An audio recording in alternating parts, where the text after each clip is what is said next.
For joining us this evening to our City Council meeting. We'll go ahead and get started. Ruth, could you please call the roll? Or no, Connie calls the roll. I got Ruth right here, and I got Connie over here. We're messing you up. Connie, would you please call the roll? Adamson. Here. Bray. Here. Cheatham. Here. Lurick. Here.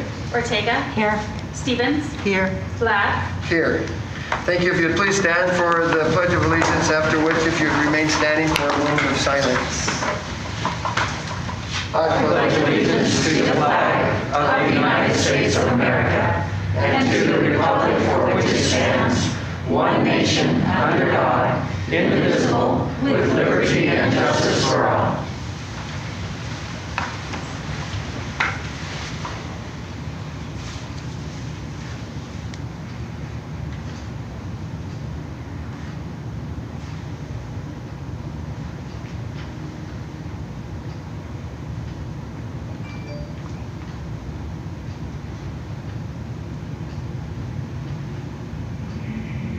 Thank you.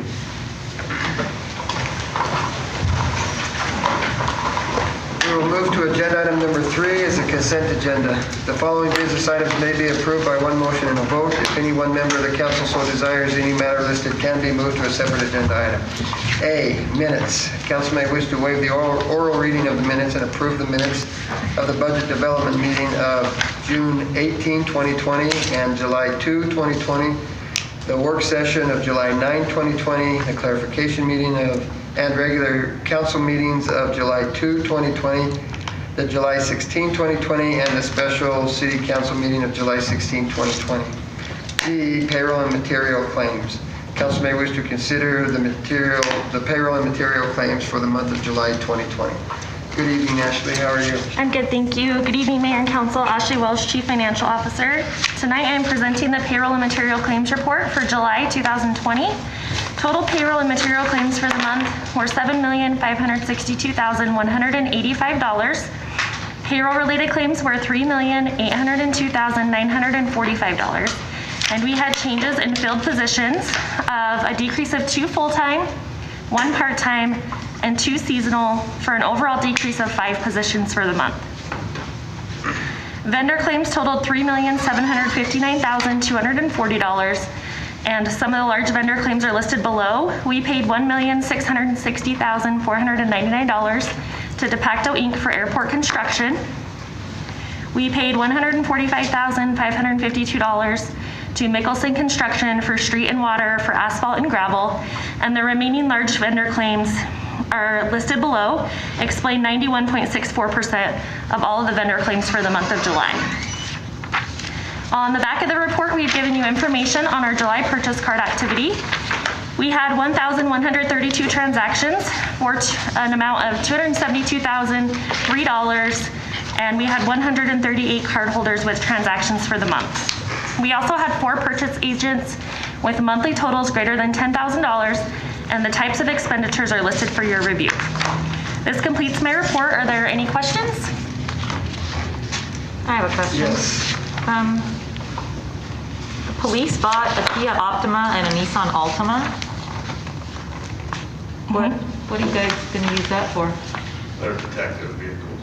Oh, okay, gotcha. Undercover. They're what? Detective vehicles. Oh, my head didn't even go there. I'm thinking. Okay, gotcha. So now you've identified. Right. Now you blew it. Now we got to buy 2 others. Just paint them. No, that's good. Any other questions for Ashley? Okay, thank you, Ashley. C, Parks and Recreation Advisory Board appointment. Council may wish to confirm the mayor's appointment of Tanya Wilkes to continue to serve as a member of the Parks and Recreation Advisory Board as the Pocatello School District representative. Ms. Wilkes' term will begin August 19, 2020 and will expire August 19, 2022. D, Pocatello Regional Airport Commission appointment. Council may wish to confirm the mayor's appointment of Barry Everett Jr. to serve as a member of the Pocatello Airport Commission, replacing Rhonda Nass, whose term expired. Mr. Everett's term will begin August 18, 2020 and will expire August 18, 2022. E, 2020 Burn Grant Police. This is a reoccurring grant that has been approved over the last several years. There are no matching funds. If awarded, police department staff will use grant funds in the amount of $20,077.80 toward the purchase of 10 Stalker Dual SL radar units, costing $220 each. On the state of Idaho bid, total purchase cost will be $22,200. The remaining balance of $2,122.20 is available in the Pocatello Police Department equipment budget. Question? Yes. Will we be able to discuss the appointment process and how council might be included in that on August 20th? That is planned on at that meeting. It's on the yes. agenda. Thank you. Yep. Mr. Mayor, Yes. I would move for approval of agenda item number 3, the consent agenda, items A through E. Second. Okay, so we have a motion by Cheatham and a second by Lurick. Connie, could you please call the roll? Cheatham, Yes. Lurick. Yes. Adamson, Yes. Bray, Yes. Ortega, Yes. Stevens, Yes. Okay, thank you. Agenda item 4, communication and proclamations. We do not have any proclamations tonight, so we'll jump to agenda item 5, is a calendar review. Council may wish to take this opportunity to inform other council members of upcoming meetings and events that should be called to their attention. On August 13, 9 a.m. will be a work session. August 20, 2 p.m. will be a city council liaison work session clarification meeting. August 20 will be at 5:30 p.m. will be a clarification meeting. August 20 at 6 p.m. will be a regular council meeting. Other events, August 8th, Joint Jaunt Fun Run sponsored by Portneuf Total Joint Center. Contact the Community Recreation Center for more information. Open burn ban in wild urban interface areas continue. As a reminder, citizens are required to wear face coverings when entering any City of Pocatello building or facility or while riding in public transit buses. For citizens participating in City of Pocatello sponsored programs, activities in outdoor spaces, we require face coverings to be worn when 6 feet of physical distancing cannot be maintained. Individuals in one of the city's swimming pools or in the lazy river are exempt from wearing face coverings. Yes. I think while we're on the calendar, we should note that it is a special day today. It's Councilmember Bray's birthday. Today's your birthday? Wishing a happy birthday. Wow, well, happy birthday. Thank you. We should have a speech. No, you'll get one later. No, we'll get one. We'll get one later. All right, sounds great. Well, happy birthday, Roger. Thank you. Okay, we will move to agenda item 6, child care license denial appeal. Is it Calix Thompson. Sierra Calix Thompson will be present to appeal the decision of the Pocatello Police Department staff, which denied Ms. Calix Thompson a child care license. Good evening, Janae. Good evening, Mayor, members of City Council. Janae Perman, Pocatello Police Licensing. After careful consideration, the Pocatello Police Department denied Sierra Calix Thompson a child care license due to her admission of using heroin when she was contacted by an officer in an incident that occurred in July of 2018. She had a second admission of using heroin when she was contacted by an officer during a different incident in June of 2018. Sierra admitted to using drugs during an incident in April of 2018, and Sierra also admitted to using marijuana while speaking with an officer during an incident in March of 2018.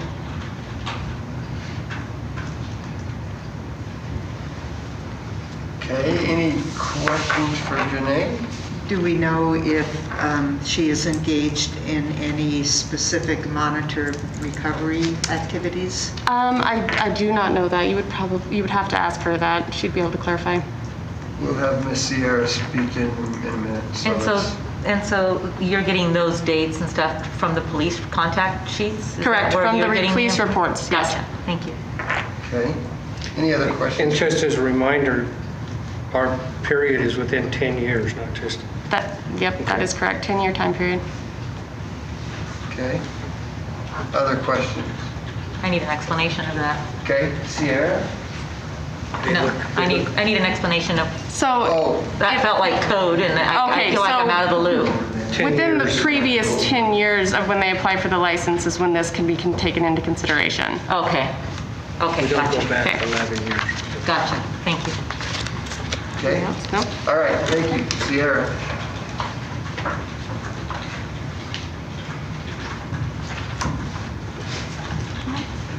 State your name there. If you would just state your name and then tell us about what's going on.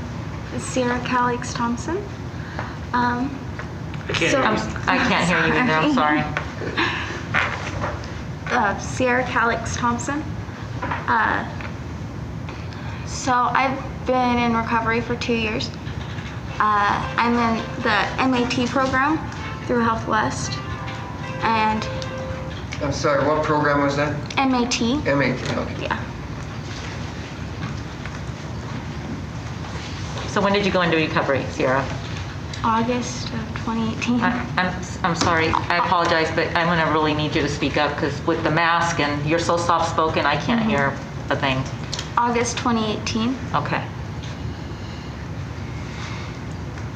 Are you still in that? The MAT program? Yes. And have you relapsed? No. I've been clean for 2 years. And how old are you? I'm 23. Not that that's relevant, I was just curious. Okay, questions? Chris, did you get your answer? I thought you had a question for Janae that we had to ask, wait and ask. Oh, it's been answered. Okay. Thank you, though. Any questions, any other questions? So is there anybody here with you that can vouch for the fact that you haven't relapsed since August of 2018? I have the daycare owner with me, but my older sister was going to come, but I wasn't able to bring a second person. So, Okay. My name's Donovan Pennell. I am one of the owners. So, then you'll need to come over and just take that mic there.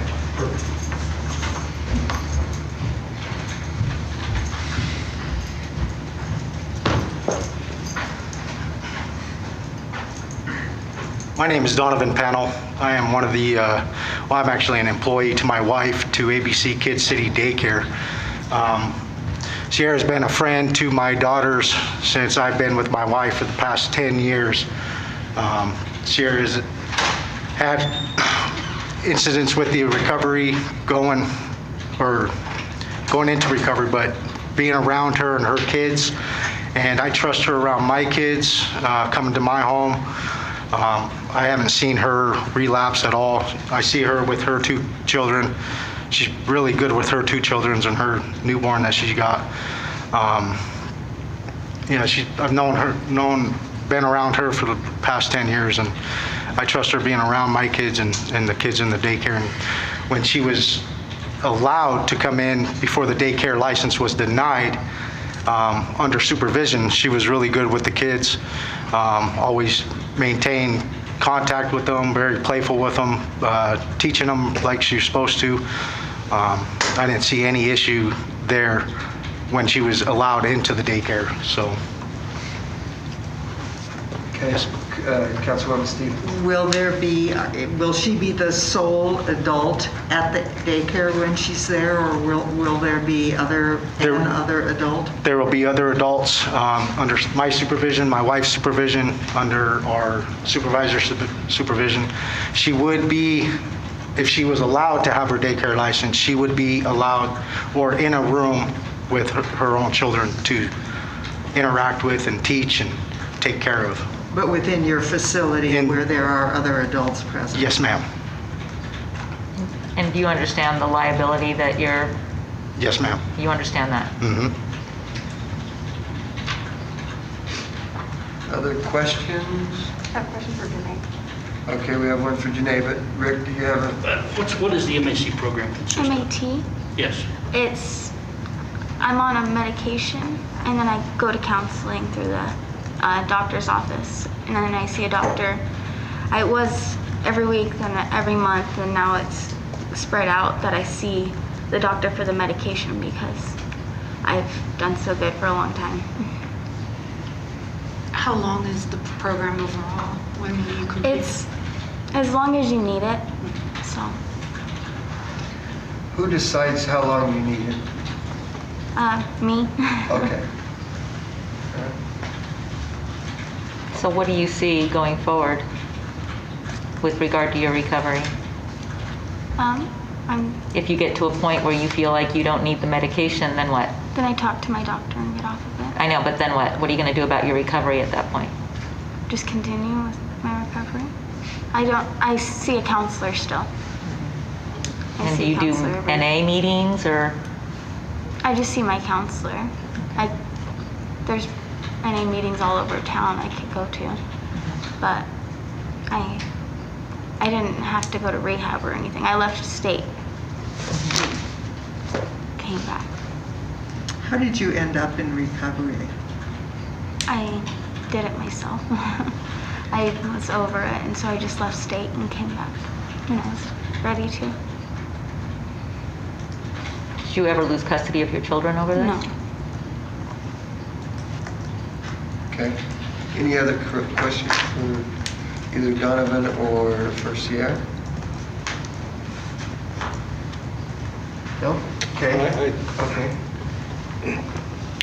You're 2 years out on using. Mm-hmm. Our protocols are on behalf of the children who are in the center. Mm-hmm. Our protocols suggest you're only 20% of the way over 10 years because our protocols really say you need to be clean 10 years. What is there that you feel makes you so different that in completing only 20% of that protocol time that you should be granted an exemption? I worked really hard for my recovery. Okay, sorry. And I'm just proud of where it could become because my life was really bad before. I grew up in a really bad household, and then my mom moved away so we could be closer to family here.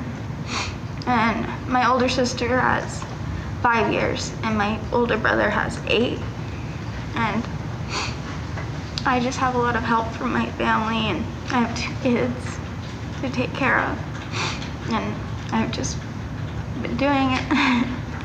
So you feel like your support group is your family based on their experience? Yes. And they've been clean for 5 and 8 years, is that what I'm hearing? Yes.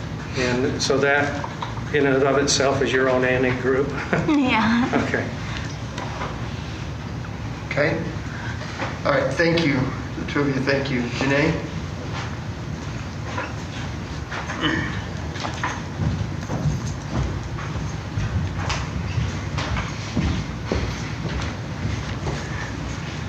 Hi, Janae. I was hoping that you could just remind us what our law is and what our ordinance is. Councilmember Bray kind of touched on it a little bit, but just, if there is a provision for a different determination based on, rehab or anything like that, or what the actual ordinance is, because as much as we, want to be glad to hear that people are taking steps in the right direction, we do have an obligation to follow our city codes. So I was hoping you could just refresh our memory on that. Most definitely. So basically, the code says that an applicant will be denied if, admission to guilt, convicted of use, possession, paraphernalia, anything like that, any violence, so within the last 10 years. So that's what it states. There's no give to it as far as the code says. Thank you. And you said conviction?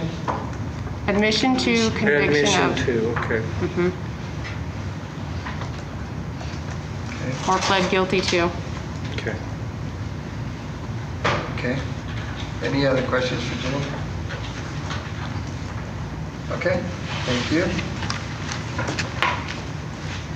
Okay, council, this item before you.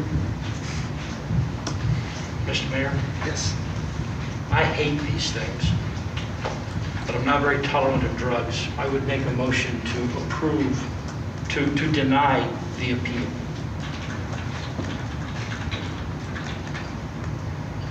Second. I think we need to Okay, follow what our ordinance says. we have a motion by Cheatham and a second by Adamson. Discussion. I'm all about second, third, fourth chances. But 2 years, I don't know that you have the weight of experience to tell what your record's going to be. I mean, she's got a great record. She's got a good family support system, but her whole support system's still under the 10-year criteria too. And so this is one of the hardest things we do, and I agree with you, Rick, but the thing is, we have to give voice to the voiceless, and that's the kids that go into care. And that's why this is established, is so that we're understanding that kids in care have to be represented by what we do. And I just feel it's really tough. I really applaud the progress she's made. There's a lot of people that don't get 2 years, but I know people that's on 4 years or 6 months or 10 years, and you got to have them. To me, you got to have a better experience track record than just 2 years. Okay, Claudia? I would venture to say that there's probably not many people in this room who have not been affected by someone who's gotten caught up in the drug culture and the drug in drug use. I'm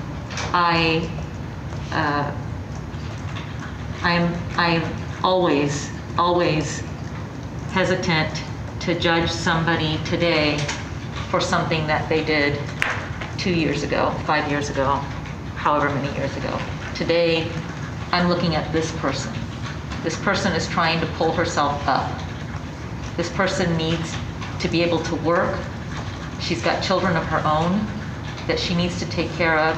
So the ability of her to be able to get another decent job is probably not that great. No offense, Sierra, I'm not talking about, your abilities or anything, but just because of time constraints and childcare. And situation. And situation. So since she's going to be working for this gentleman and his wife, I would be inclined to grant her the license knowing that she's working under someone else. It would be a different conversation if we were saying she's going to do daycare at home, and then I would have more hesitation.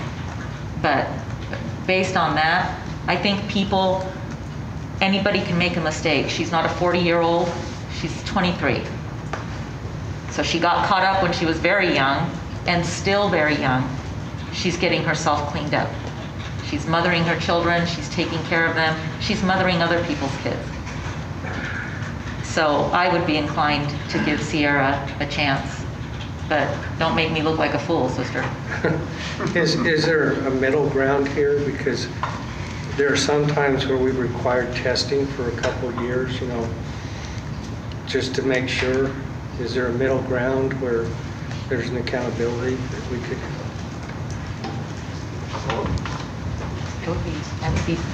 I would be good with that. We have a motion on the floor, and so in order But we can amend it. Okay. What do you think, Rick? Your motion. Janae? I don't have any tolerance for it, sorry. Well, It's only neither been do 2 I. years. And as I said, these things tear me up, Sierra. Every time we get one of these appeals, it breaks my heart. But I just don't have that much sympathy for someone who says they stopped 2 years ago.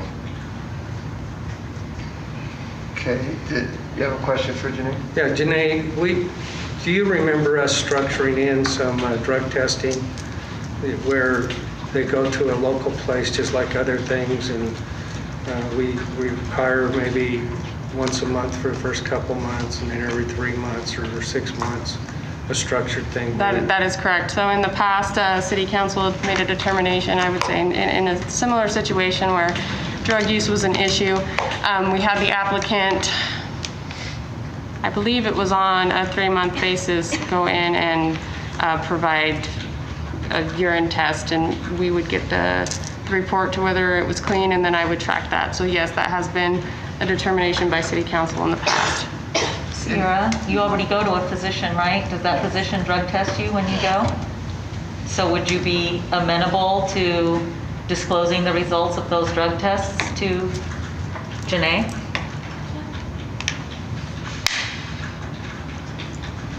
Janae, what would you say, I know the council has done that in the past. Does it typically turn out wonderful and everybody moves on and is happy, or have you had some issues with some of the appeals that have been granted? So during the course of the time period that I've been in this position, we've only done it once. I want to say that, the applicant turned in the testing as required, but I want to say that it didn't last very long. I think the applicant quit the job within a month or so after I got the results. So I don't really have a recommendation as far as whether I've had good results, bad results. That one wasn't bad. They did the test at the 3-month time period. I got the results and they were okay to keep their license. But I'm sorry, I can't answer for what's occurred in the past. And I know the previous licensing inspector before me had done more, but I don't know what happened in those scenarios. I'm sorry. That's okay. I just seem to remember it might have been like a taxi or something and not a daycare that we made a special exception, and then it was like the next month the person was arrested or something. And and that maybe we've had some situations where the council has tried to, give people the chance and try to, do the right thing, because we appreciate and we're glad that people are moving in the right direction, but we sometimes have had some unfortunate. That is correct. So during the time frame that I've been the licensing enforcement officers, there have been a couple of incidences where the denial had been overturned, and shortly after that fact, the applicant, resulted in getting in trouble again, and then the license getting pulled. Like I said, that has happened a couple of times. The one time where they ended up having testing afterwards, it didn't seem to be the case. How frequently do you go to see your physician and get tested? Right now, I think 3 months. Every 3 months? Yeah, 3 months. I would be in favor of more of a sliding scale, so that there's a higher frequency earlier in the process, and then depending, if it continues, then spreading it out at that point. It would have to be at your own cost. Right. Yes, sir. Well, right now we have a motion, and then I have not heard a second. Is there any other discussion, or a? I have not heard an amended motion. Any other questions for Janae, or any other discussion among you? I'm getting, I want to help the person, but in my time on the council, we haven't had the thing that happened in Chubbuck, which was a horrible thing out there, where a child, I won't go in detail, but a child was victimized ultimately beyond recovery. And it's hard to read these things, and I just feel like I have to err on the side of the kid. And we're dealing with a kid here, but we're talking, depends on what group she's in. If she's got a certain age group, it's 12 kids, a certain age group, it's 6 kids, and on up the ladder. And I got to think of whoever she's responsible for. How am I thinking about them? And it's just one of those tough places. Okay. I am not in favor of judging one person by the actions of some other random people that have walked through here and asked for. Just because they failed doesn't mean necessarily, I'm not going to make the assumption, because I think it's rude and heartless to assume that she's going to fail. I'm not going to do that. So I don't know what drug testing costs. The gentleman behind you raised his hand to speak when Janae mentioned that it would have to be on her dime. So were you going to say something, Bradford? Do you want me to go off? Yes, please.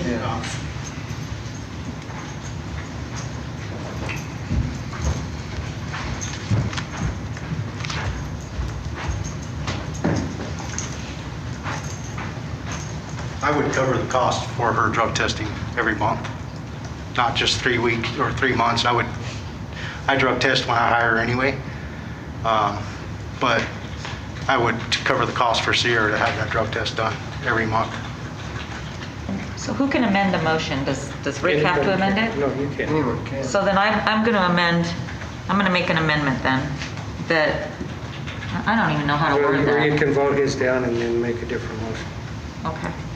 All right, that'll be easier, because I really don't know how If to, it gets voted down, if you don't amend, you risk the chance because that... what I would like You're to, not I would like the positioned. motion to be, and I don't know how to do this, So, I would like the motion to be that she is granted a license ostensibly in a provisional sense, so that Janae needs to be able to see monthly drug tests for the next 6 months, and no contact with police, none of that.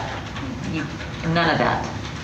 And then we can, you maybe extend it out, drug testing every 2 months and then every 3 months. And I just want to give somebody who is trying to pull themselves up a chance. I really do. And she's got an employer who's also willing to support her. And I'm afraid that if she doesn't get an opportunity, she's going to end up just like every other statistic, with no place to turn, nowhere to get a job, no way to support her children, and guess what? How's that going to work out for any of us? so, That's my motion, minus the let last sentence. me, Councilwoman Ortega, if you would allow me to try Sure. to help you with this. Thank you, appreciate it. Now that I think I've got what you would like. So you would like to move that we grant a license with monthly drug testing for 6 months, after which you would like, the next 6 months would be every other month of drug testing. Also, no police relationship contact. with police officers in any way, shape, or form. No contact. Contact. If there's a reason, if the police have to come to her for any reason whatsoever, if it's because she's associating with somebody, if it's because she's in the wrong place, that's going to be a problem. No contact with police. No contact. So not get into trouble. Right, So- and Captain Kelly knows what I mean by contact. It's not that she can't talk to the cops and say, hey, how you doing? It's on an official capacity, no contact. With police. Councilman member, I think that's still really vague, and that could create some enforcement problems for Janae. So, I get what you're saying, Contact but based on suspicion of, no contact But we based on can't- drug use or suspicion help of me out. drug? I'm trying to. I think you would have to go back to the language of the code that we're dealing with today, which would be any time that she were admitted to something that would lead to a violation of that code section would be a problem. So if she violates it, if she fails a drug test, or she admits to police like she has in the past, and that's why we're here. I think that would be more clear. Yeah, and she could have a theft, she could have an anger issue that the police are called on. All those things are part of that The code. contact. Yeah. Right, okay, I'm good with that. That's my motion, what he said. Now, So the law question- enforcement contact that would violate her according to the child care codes in That's it, right in there. Pocatello. Perfect. So a monthly drug test for 6 months, after 6 months, every other month drug test, and then no contact with police that would violate the licensing code. Statute. and I would say that lasts until the 10 10 years. years. It's a year-long thing, right, Janae? That is correct, yes. Every year, she has to go in and renew. To relicense. reapply. Oh, okay. Okay. So she'll have to be back Okay. again in front of us next year. So Okay. Okay. Well, Does she have to reapply for an exception next year, or do you, if she doesn't No. have anything that comes up? If she doesn't have anything that violates the code, Then then you no. can just sign off and say, good to go. Although, Janae, I wanted some clarification here. The code is very clear that it is a 10-year probation. So for the next 8 years, she would be in violation of that. So every year, she would need to come in front of the council and ask for an exception because code is 10 years. Is that correct? Code does specify 10 years, yes. So you I would guess be that's going to be up forced- to the council, really. You would Do be you- forced annually to deny, because that's what the code says, and annually she would need to come back in front of us or the council to do Is so. that correct? Unless you created exemptions today that took care of the life of her license. Okay, so I'm going to add to my motion that if she complies with everything that I said, you said, he said, that Janae, or whoever happens to be in Janae's position at any given time, if there are no violations, that license can be renewed on like normal, If there's nothing that flags her, right. So can I ask for one point of clarification, Mayor? Yes. After 6 months every month, 6 months of every other month, and then would the testing continue, or just the no contact with law enforcement that would lead to a violation of the child care ordinance? No, I think the testing would continue, and So every here's other why. month in duration, the Every other duration of the month, 3 license? months. Every 3 months after that, but here's why, because that's just more support. That's just more support for you. Does that make sense? It's not a trust issue. You're going to do what you're going to do. But it's more support for you to know that you have that in place, that accountability. Okay. So 6 months is every month, then another 6 months of every other month, and then every 3 months after that. Yes. Until she gets to her 10 no years. violations for 10 years or So whatever. basically until August of 2028. Yep. Okay. Okay, when you, Okay, Janae has a clarification. when you say no violations to the code, I mean, that's, so if I go out to an inspection at a daycare facility and she is watching a child, let's say, I'll just give a random example. Infants aren't supposed to be asleep in anything other than a crib on a flat surface. Let's say she's watching a child, that child is asleep in a bouncer or something like that. Something relatively minor, but is considered a violation to the code. Is that something you would like me to pull the license for? No, I think I'm- Jared's point was any of the drug-related. Right. Okay, Specifically the drug things that related. pertain to drug Okay. use. Violence, whatever the issues have been in the past. If those kinds of issues reoccur, Let's be very specific. The section we are talking about is Pocatello Municipal Code 5.28.2102. I'm sorry, 1, Section 1, which is any violations that would lead to a criminal conviction or admitting to those, Okay. regardless of the form of the judgment, which includes moral turpitude or violence, stalking, harassment, and drug-related type things. I think those are the violations council's talking about. That's what I was referring Okay, to. thank you. Thank you. So everything he said, Connie. Okay. Connie's good. She is. She's on it. So we have a motion by Ortega. Can I ask you a question of our applicant? The drug that you're taking, the medication you're taking, is there any reason to think that that might interfere with the drug testing? Yes, That's what I was afraid of. but it comes up as its own thing. It doesn't come up I can't hear you. as, it comes up as its own thing. There's a certain. So they can tell that that's what it is? So they know what I'm taking. Right, because a lot of things pop on drug Yeah. tests. Okay. poppy seeds in. Okay, we haven't gotten a second. No, we don't have a second. So we have a motion by Ortega. We do not have a second. second. A second by Stevens. Any other discussion, council? Comment. Yes. Sierra, I'm so glad to hear that you are moving forward in a good direction, and so I want to encourage you to keep moving forward in a good direction. I just really still feel like we have a duty and an obligation to uphold the ordinances of the city that are in place. So that's where I'm going to be. Okay. So any other discussion?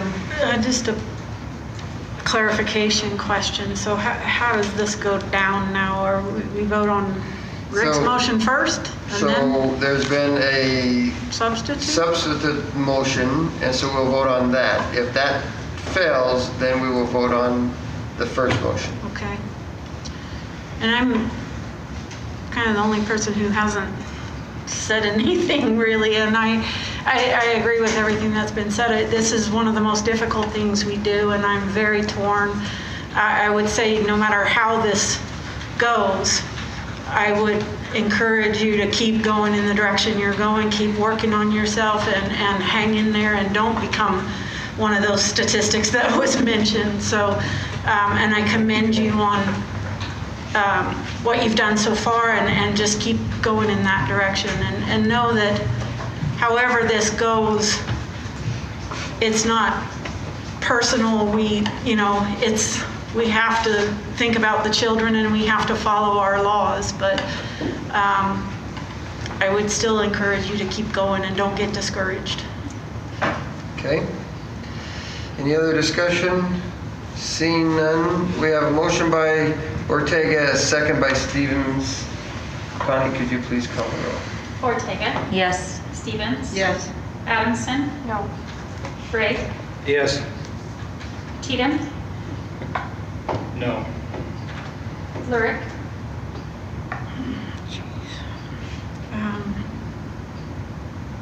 I'm going to say no.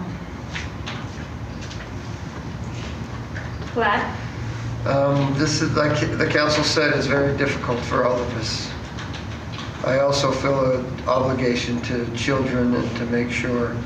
I do believe that Sierra is a smart person, and I do believe that she is also able to get employment. I think it's commendable that we've got somebody willing to work with her and for her and stuff. I have a hard time looking at 2 years and saying that's plenty of time with the type of drug use that was admitted to.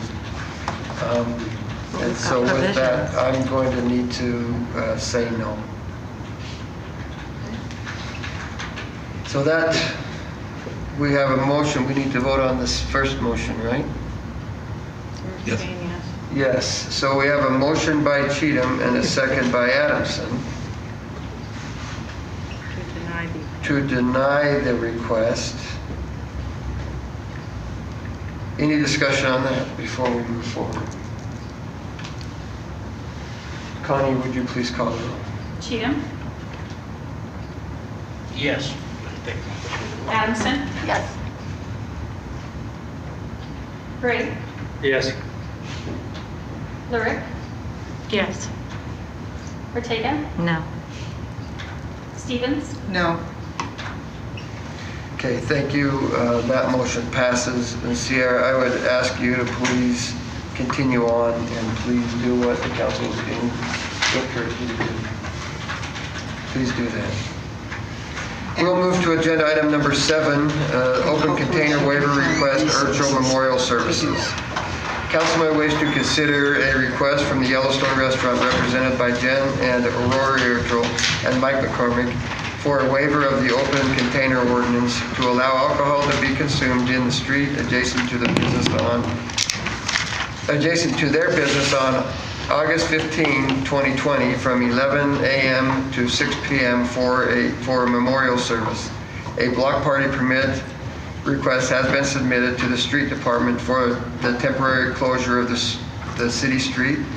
Security will be provided by employees of Yellowstone Restaurant, and street closure equipment is being provided by Old Town Pocatello. Mr. Mayor?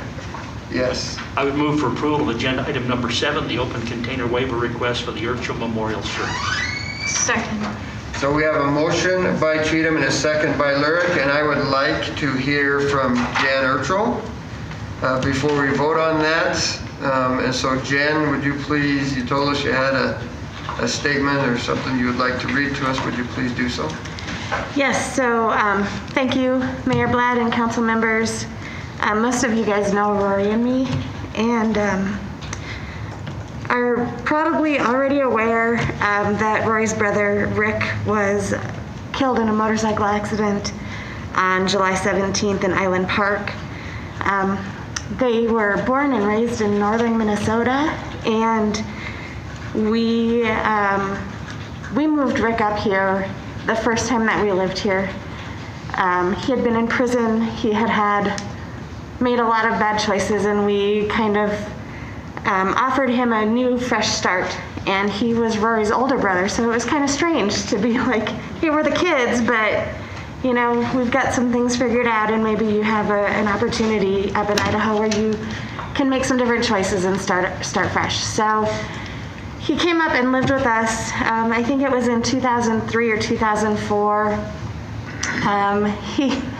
He tended to find the same people and make the same choices, so he became a guest of the state for a little while again. And Rory and I moved out of Idaho, and Rick chose to stay here after he got out of jail. And he started his own construction, fencing, contracting business. He moved up to Idaho Falls and has lived in Idaho for the last 15 years because this became his home. He didn't want to go back to Minnesota. He knew that if he did, he would probably end up in some bad situations. So he really tried to turn some things around, in Idaho. Pocatello and Idaho Falls gave him those opportunities. And we flew home last weekend. Rory's family is extremely Catholic and insisted on doing a Catholic funeral mass with Rick. So we flew Rick back, and then we came back this week. And we are going to have this memorial for all of the friends that he has here in Idaho. We didn't know many of them, but we spent about 5 days up in Idaho Falls cleaning out his house and going through all of his stuff. And there were probably 75 people that stopped by the house just to give their condolences and to share stories and let us know how loved Rick was up in Idaho Falls. So with the pandemic and the social distancing and all of the things that we're dealing with, we just think that it would be so much safer and an easier option to have all of these guests outside rather than in our enclosed space. So if you guys, if you can grant this, it would be extremely special. Rory's family is going to come out to meet all of these other people that loved their son. So we just appreciate the opportunity to request this. Thank you, Jen. Thank you, and our condolences. Sorry that you've gone through this today. We do have a motion by Cheatham and a second by Lyric. Council, is there any discussion? Connie, could you please call the roll? Cheatham, Yes. Lurick, Yes. Adamson, Yes. Gray, Yes. Ortega, Yes. Stevens, Yes.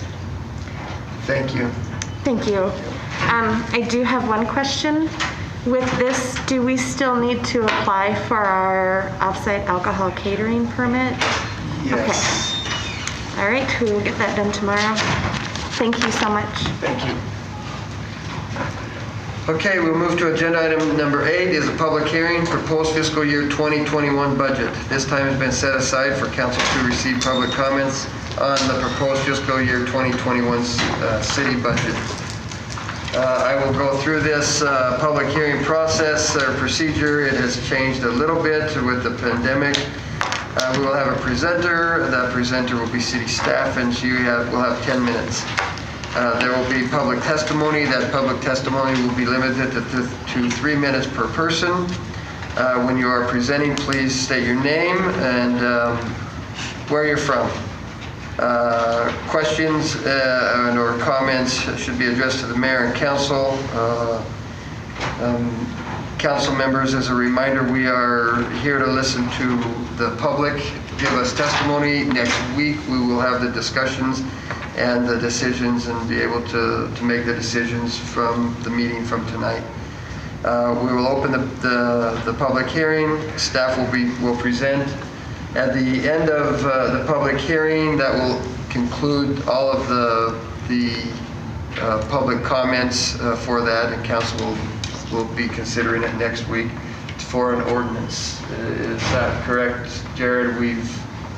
I stated that everything I needed to do. Okay, and I have a question. yeah. So if we have a question based on something that is presented, how do we deal with that? Because the person won't be here next week. If they will ask a question, if the question is asked tonight, hopefully Ashley will be able to answer it after all the testimonies. If not, then we will make sure that the council has the answer to the question next week, and we'll also try to reach out to the person with that answer so that we can make sure that we cover those bases. But we can ask questions of the person or staff. That's part of a public hearing. Yeah, you can ask questions if need be, yes. With that being said, Jared, if you would grab that gavel. Sorry. I declare the public hearing open. Thank you. I knew he was going to get that sometime. Don't let that go to your head. Good evening, Ashley. Good evening, Mayor and Council. Ashley Welsh, Chief Financial Officer. This evening's public hearing is to invite comments on the proposed budget for fiscal year 2021, which begins on October 1st. The Mayor, Council, and City staff began fiscal year 2021 budget development in February with salary projections, and in March, initial direction was given on budget strategy items, which would drive the development of budget items. These initial decisions included education reimbursement and guidance to build the utility funds budget according to the rate study. We continue to use the same budgeting process that began in fiscal year 2018, with each department providing service level information, a flat budget and operating and capital line items, and requests for increased expenses and proposed fee increases. This year also included what a 5% reduction in operating expenses would be. Revenue estimates were reviewed in June for non-property tax revenue. Reductions in revenue estimates were recognized in highway user revenues, Bannock County road and bridge revenues, building permit revenues, natural gas franchise revenues, cable franchise revenues, magistrate court charges, electric franchise revenues, and cemetery charges. Sales tax revenues and liquor tax revenues remained flat. Interest on invested cash was forecasted to increase $50,000. This conservative approach to budget development was rewarded by allowing the council to add 5 police officers, 3 firefighters, a parks maintenance technician, and a senior equipment operator for the airport. Council was also able to implement a one-time payment to employees. Since evaluation and new construction numbers are not available prior to publication, the Mayor and Council decided to publish the proposed budget by taking all of the estimated $68 million in new construction. We have received property valuation numbers and new construction amounts from Bannock County, and the Finance Department is in contact with the county regarding the new construction amounts and the abatement that should have been added to the new construction. We should have this updated information, and we can discuss this next week, as well as the total valuation amounts, levy rate, and the tax impact during the work session on August 13th. As the CFO, I would like to apologize for the error that was made in the budget publication for fiscal year 21. I would like to thank the citizens and council for the contact that was made regarding this mistake. After an extensive search of the budgeted revenue, it was found that the administrative support revenue had been entered twice. I would like to reassure the public and the council that we are implementing procedures and additional training to ensure that this kind of error does not occur again. I would also like to address the differences between the last tax solution and the published budget. The amount shown in the final tax solution document showed a gap of $1,041,134. $598,432 of this amount was an increase in property taxes due to new construction, and the remaining amount should have been a reduction to property taxes. In preparing the budget for publication, it became apparent that the revenue for the fire department deployment expense was already built into the budget. So during the tax solution process, this led us to believe that we had an additional $500,000 in revenue. We will continue to provide training to department heads on items that they need to check when submitting their budgets.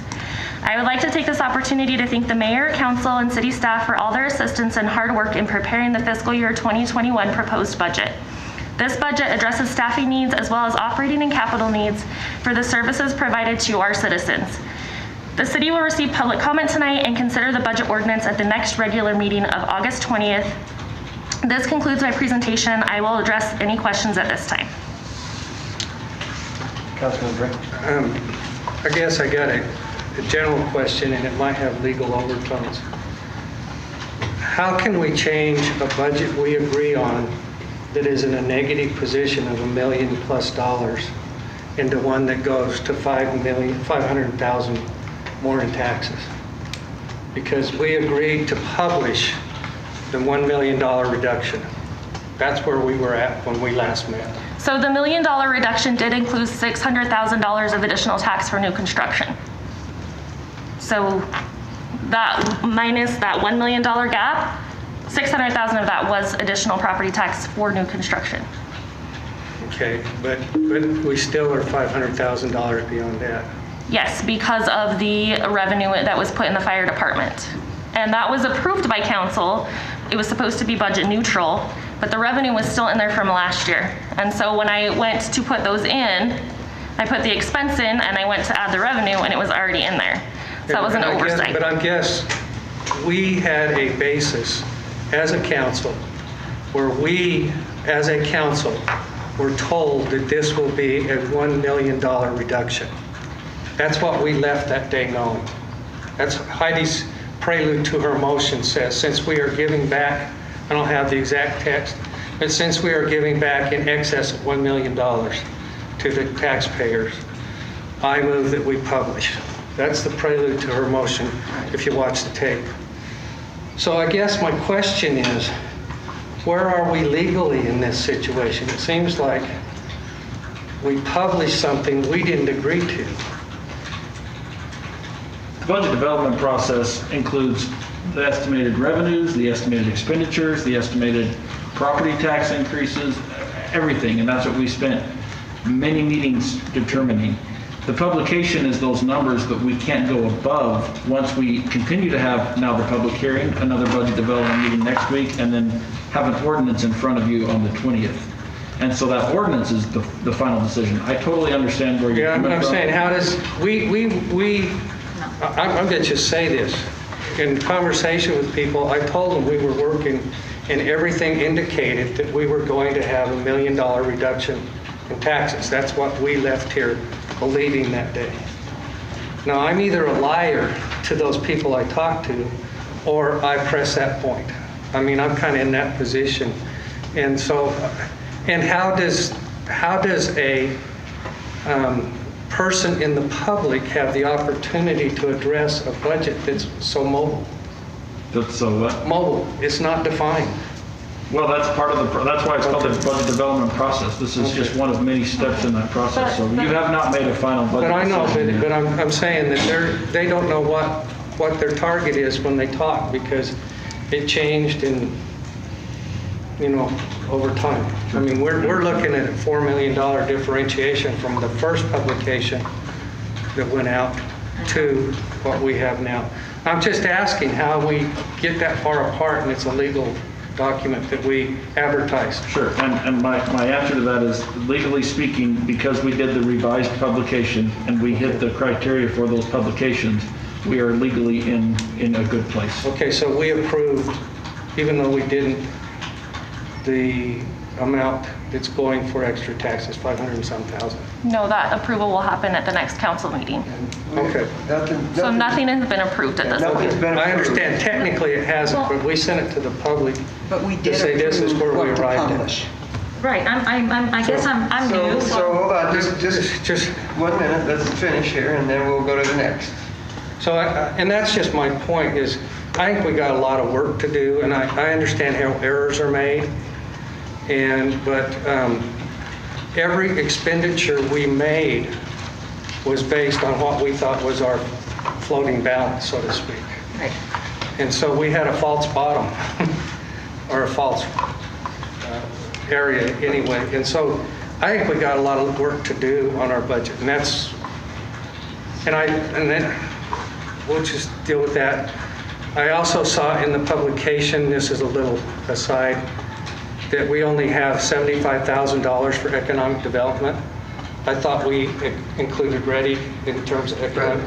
Is Ready is in that budget, are they not? Ready is in the, I can double check. would you double check and make sure? Yeah, And then where is the county revenue? Because when we were discussing the 3 firefighters, the city was going to pay for one, and there was no designated amount. It was just like, well, the county will pick up the others.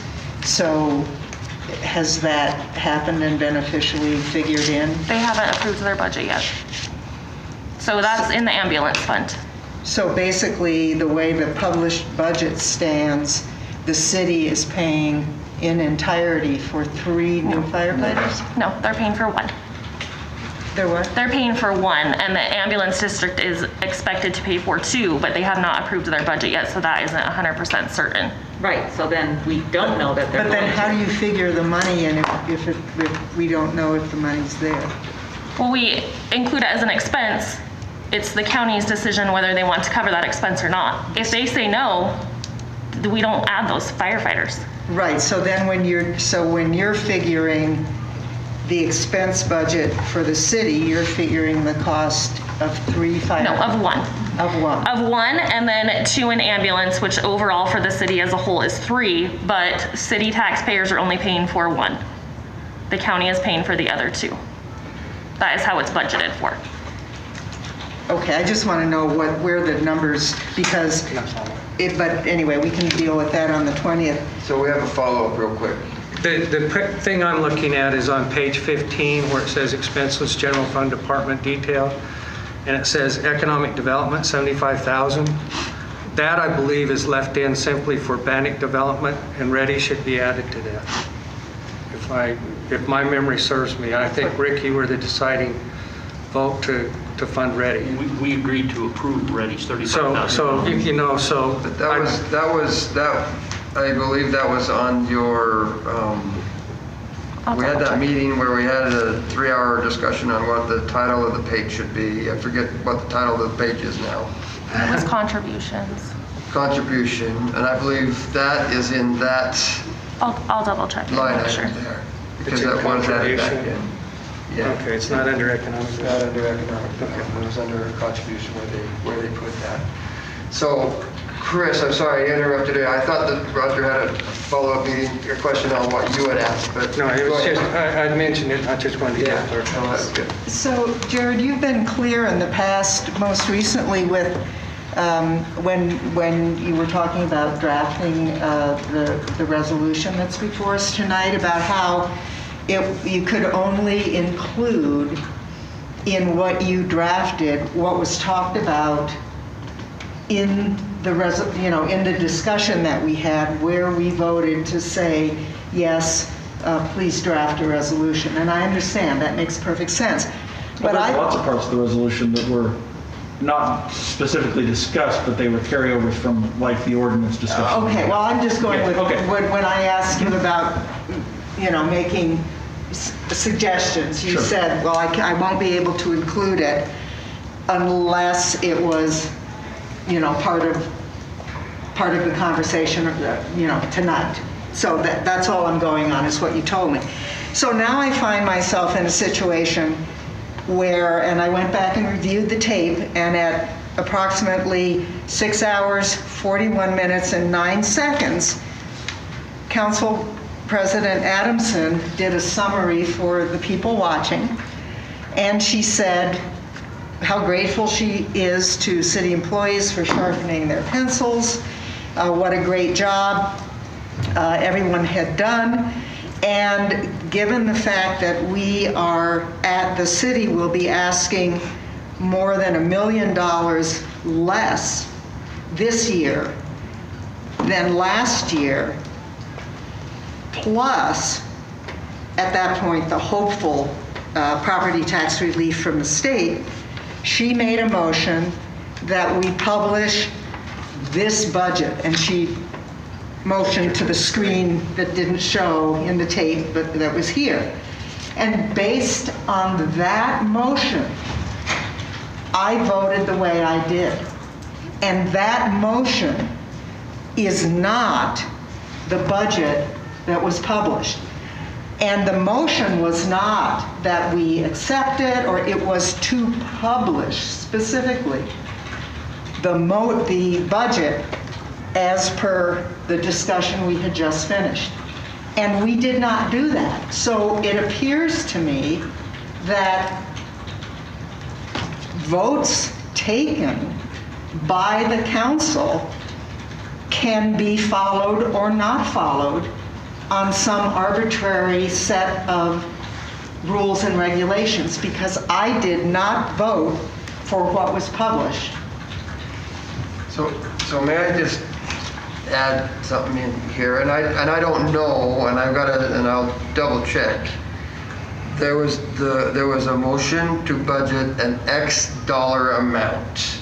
That X dollar amount from all the estimates that we had, because everything that we do, unfortunately, I think this is a great conversation because it shows everybody how hard it is to actually make a budget when we really truly don't know what the numbers are.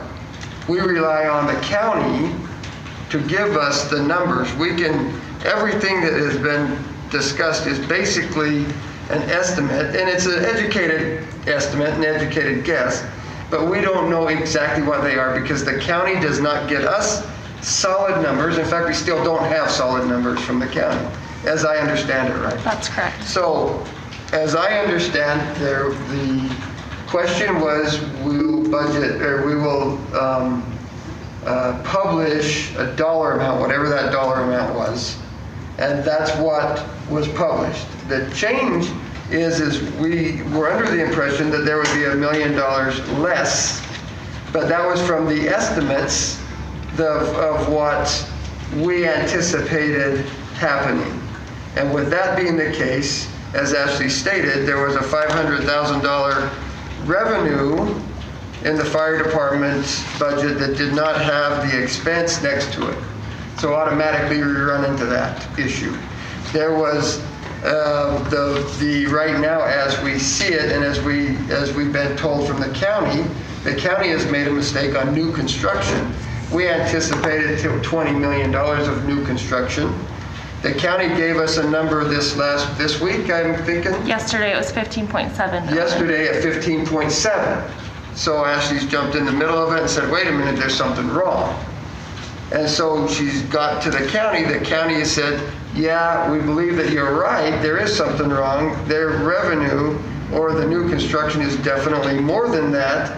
But they're in the process now of having to figure that out where that happens to. And so we really truly have numbers that are an educated number. The numbers that we had, $20 million is what we estimated for new construction. We didn't know and didn't realize that we had a $500,000 revenue stream in the fire department, which wasn't there. That was an arbitrary number from the year before that as the department heads go through their budgets, they need to remove those things. And it got presented and got accepted, and that's where we went. Well, luckily Ashley has found that. But so that number that we publish, if I'm right, is always a number that you publish, and then you get the solid numbers, and that's why we have the meeting on the 13th. Hopefully we will have the solid numbers by then to make that happen so that we can have the ordinance on the 20th.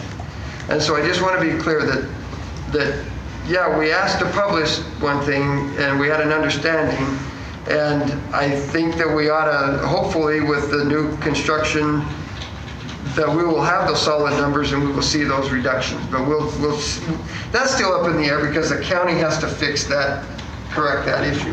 And Chris, you had a question.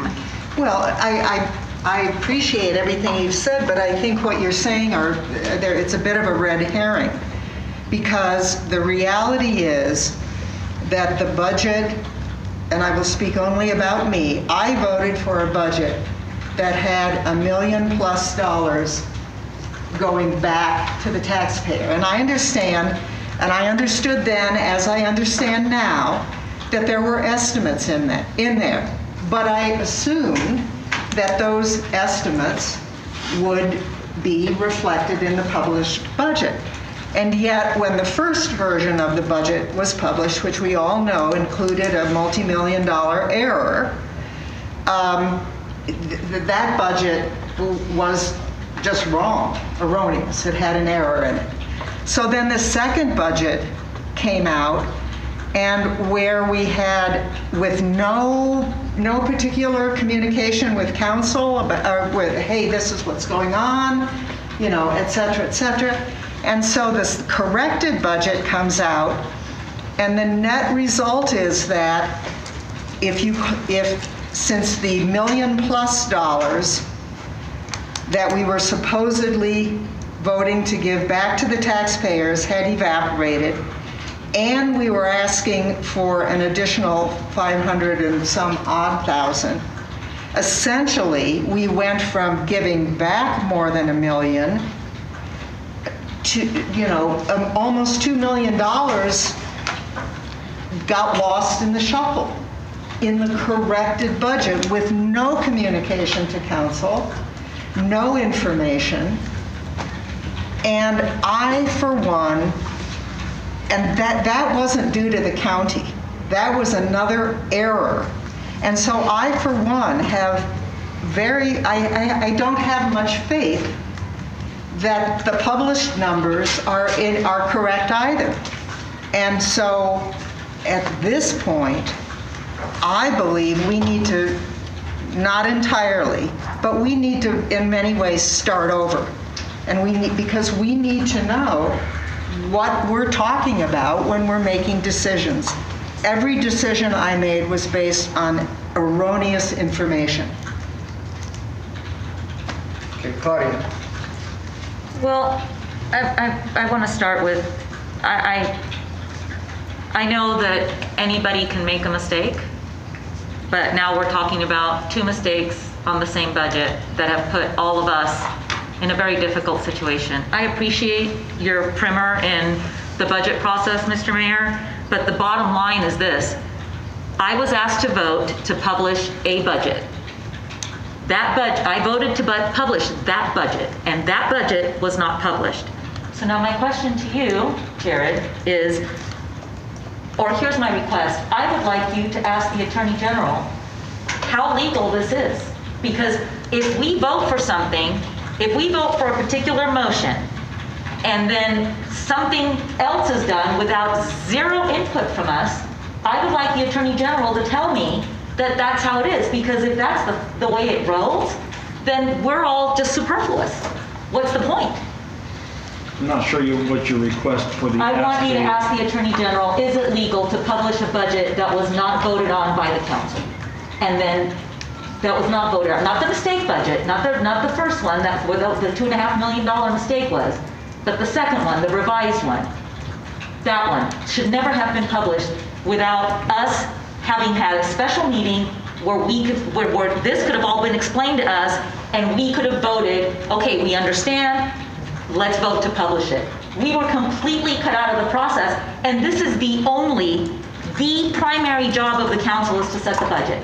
So I, for one, I'm completely disturbed by the lack of accuracy, number one, but I'm also disturbed by the fact that business gets done, things get done in this city that are supposed to involve the council, and they don't.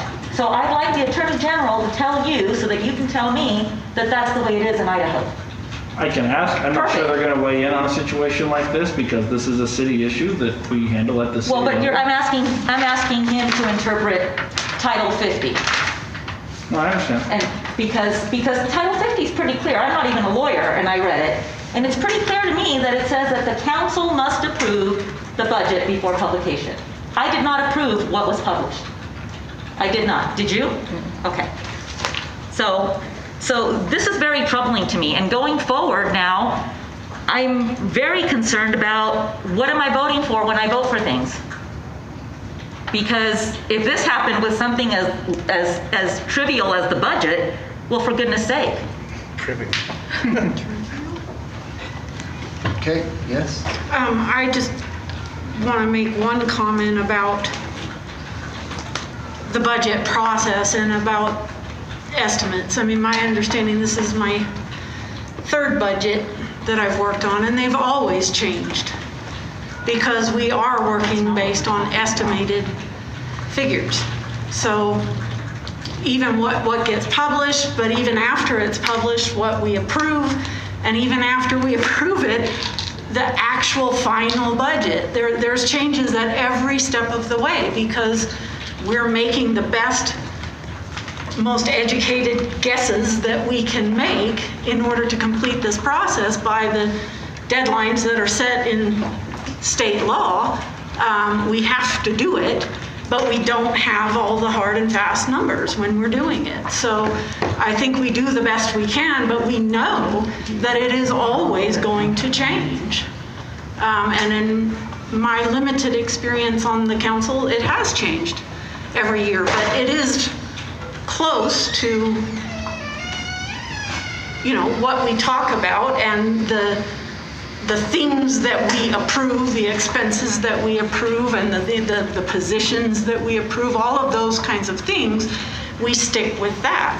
But what new construction comes in at, or what some of the shared revenues come in at, or all of those things, we don't really know exactly what they're going to be. So to say that it has to be the exact number that we've looked at in those meetings and that it cannot change from that, I don't think that is a fair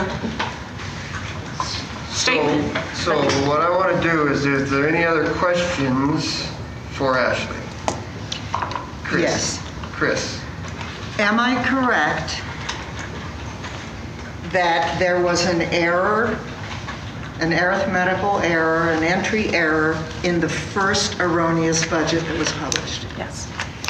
Am I also correct that in the second budget that was published, the reason, part of the explanation for the disappearance of the $1 million+ and the addition of the $500,000 was also because there was an error in terms of a budget item relative to the fire department? No. It was already published in the first one. We fixed it before we published the first time. I think the confusion is that that sheet says that there is a gap. It doesn't mean we're giving $1 million back. It says gap remaining, which you can fill with additional revenue, which $600,000 of that was new construction, which is property tax. So you're not giving $1 million back. You're giving about that, it's that $500,000 difference. That's where the difference is. So to say that we're giving $1 million back in property tax is 100% not true. And I'm just quoting Councilwoman Adams. Right, it's the gap remaining. So Say give it back. Right, right. We were levying less yes, Asking than less. the previous. so we were keeping everything flat. We were making up any increases that we added to the budget through additional revenue sources, which did include property tax. So that is where the issue was. The $500,000 was caught before the first publication. All right. So, Thank you. Ashley, is it fair to say that the error of the double entry was there a long, long time and it was feeding? No. Well, how did we operate on the gap unless we were feeding in false information? We had the interfunds left over from the previous year.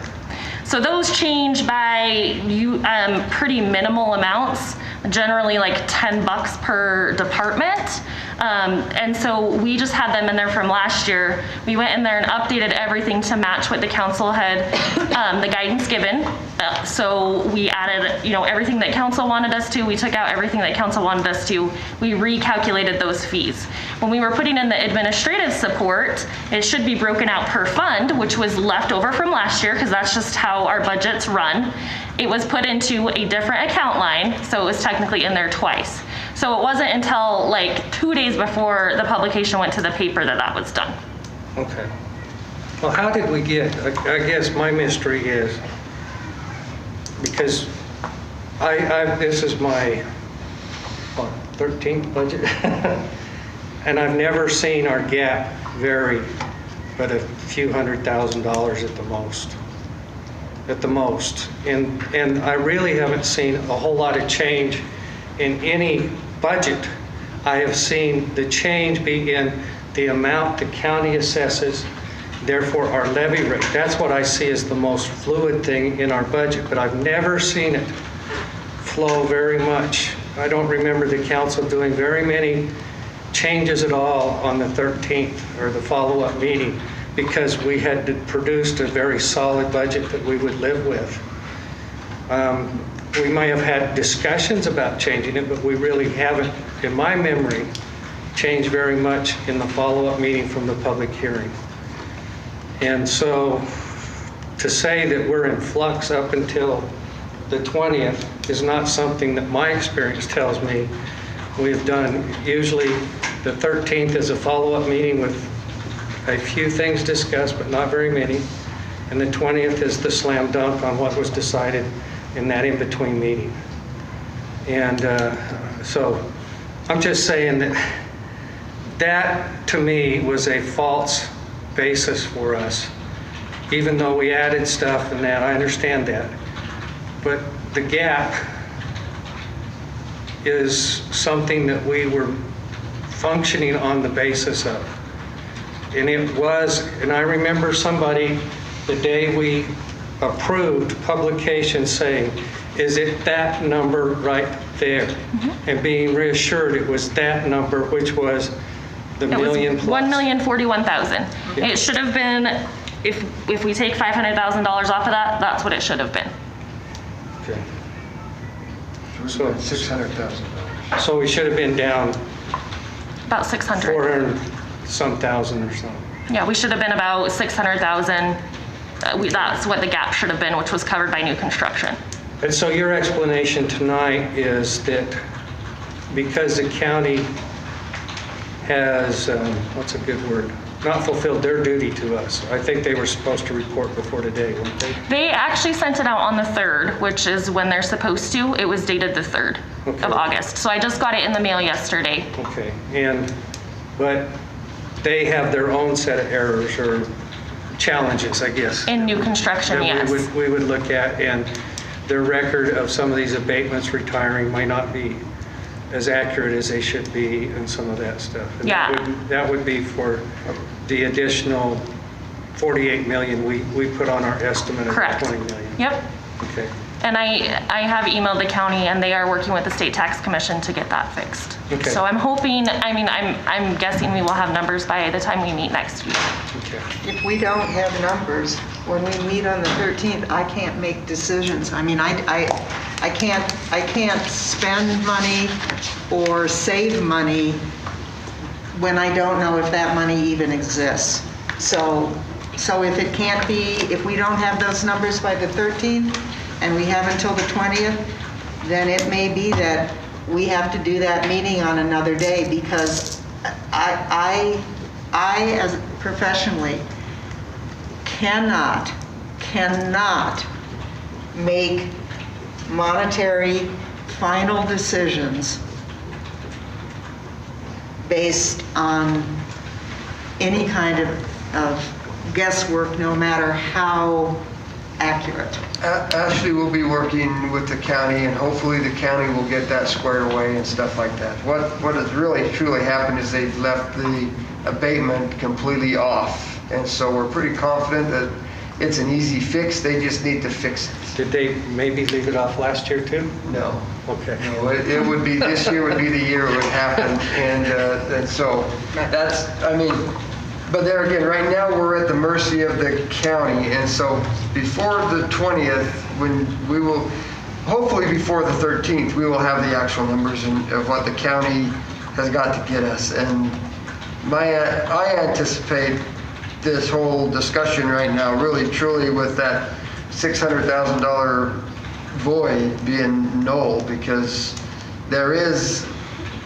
we know that abatement comes on the books in 2021. We know that there's a dollar amount a lot more than 15 million that this money is there for. And so I really truly anticipate the county coming back to us and saying, thank you for finding this mistake, this is what it is, and then we go from there. Right. But we'll be working on that tomorrow and Monday and Tuesday and making sure that the county knows that we've got to have those numbers. Wednesday and maybe even Thursday morning, trying to get this done so that we can have the numbers that we need for the 13th. Well, and I would interject that part of our discussion, this is so anybody that wants to comment or anything else, the onus is on us to verify where we are, what our final budget will be, and what our expenses have been or will be. Because all of that is suspect right now. You can't spend money if you don't have the money behind you. And we thought we had more money behind us than we did. And so things will have to be talked through again. Well, we'll have to talk through them again, and that's why we're having a meeting on the 13th, because we never really truly have real numbers from the county. I think last year we even published the ordinance without real numbers from the county. Well, and so the big dip in that really triggered my call to you was the levy rate. Once I was aware that there were people concerned and I saw the levy rate descending down into the 2012 level, I knew that was a county error. And so we were approaching error territory. And so I knew we had to have a look-see to see why we were going there. And so somewhere we got to let the county know that we're watching and we are disappointed in how we are receiving our information. At some point, we really need legislation moving forward at the state level to move the dates and everything to a different date so that we can actually get the real numbers, because we've done this, you've done it 13 years, and out of that 13 years, you haven't had 1 year that the county's given you numbers.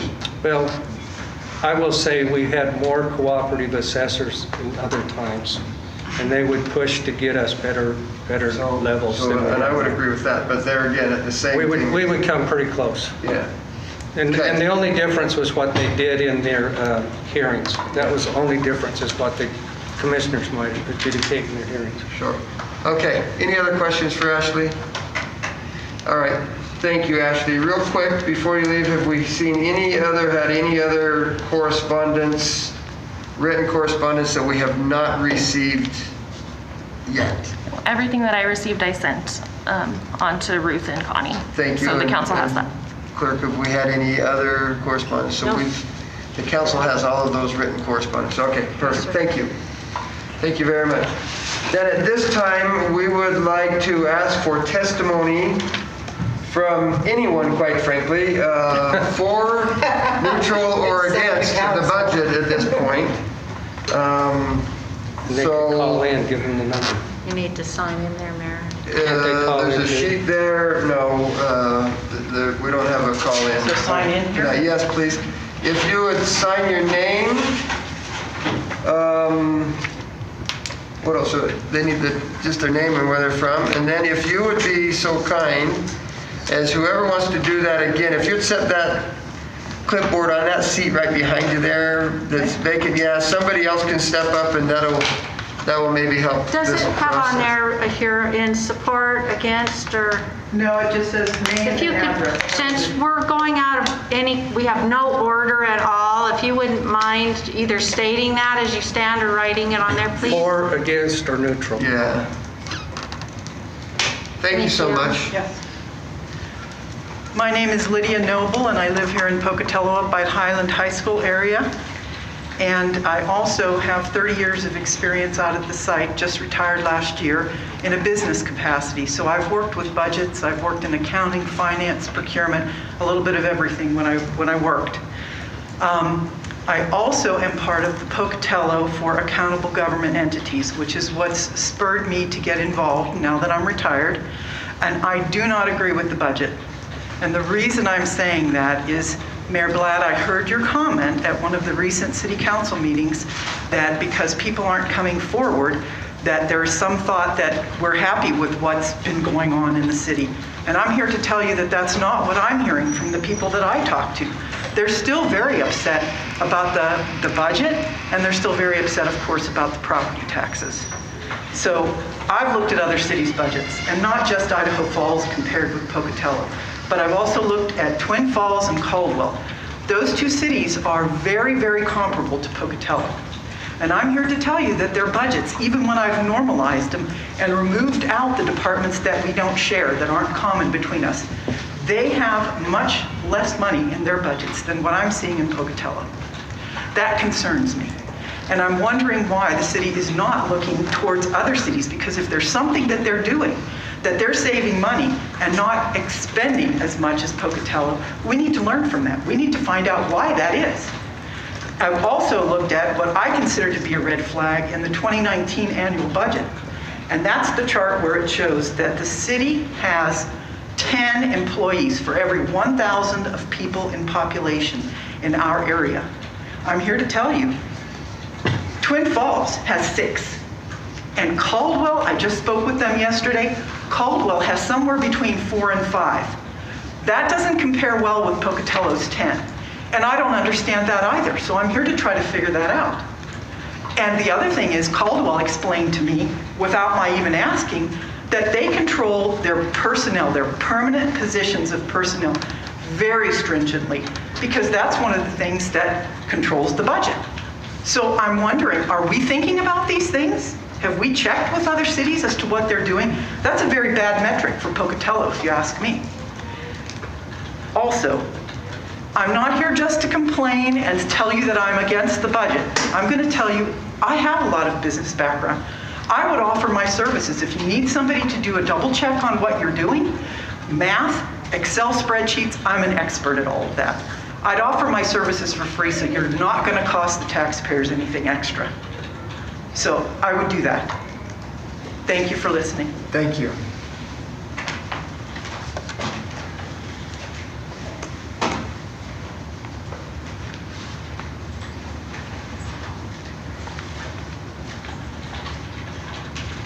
Heather Disselkoon, 635 Gary Street, Pocatello. I'm opposed to the one-time 1.5% employee increase expense of $354,000.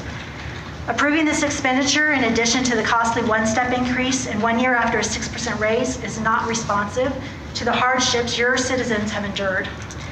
When approved by 3 council members and the mayor, I heard it said more than once you were comfortable doing it because you were reducing the tax ask by close to $1 million. That's no longer the case.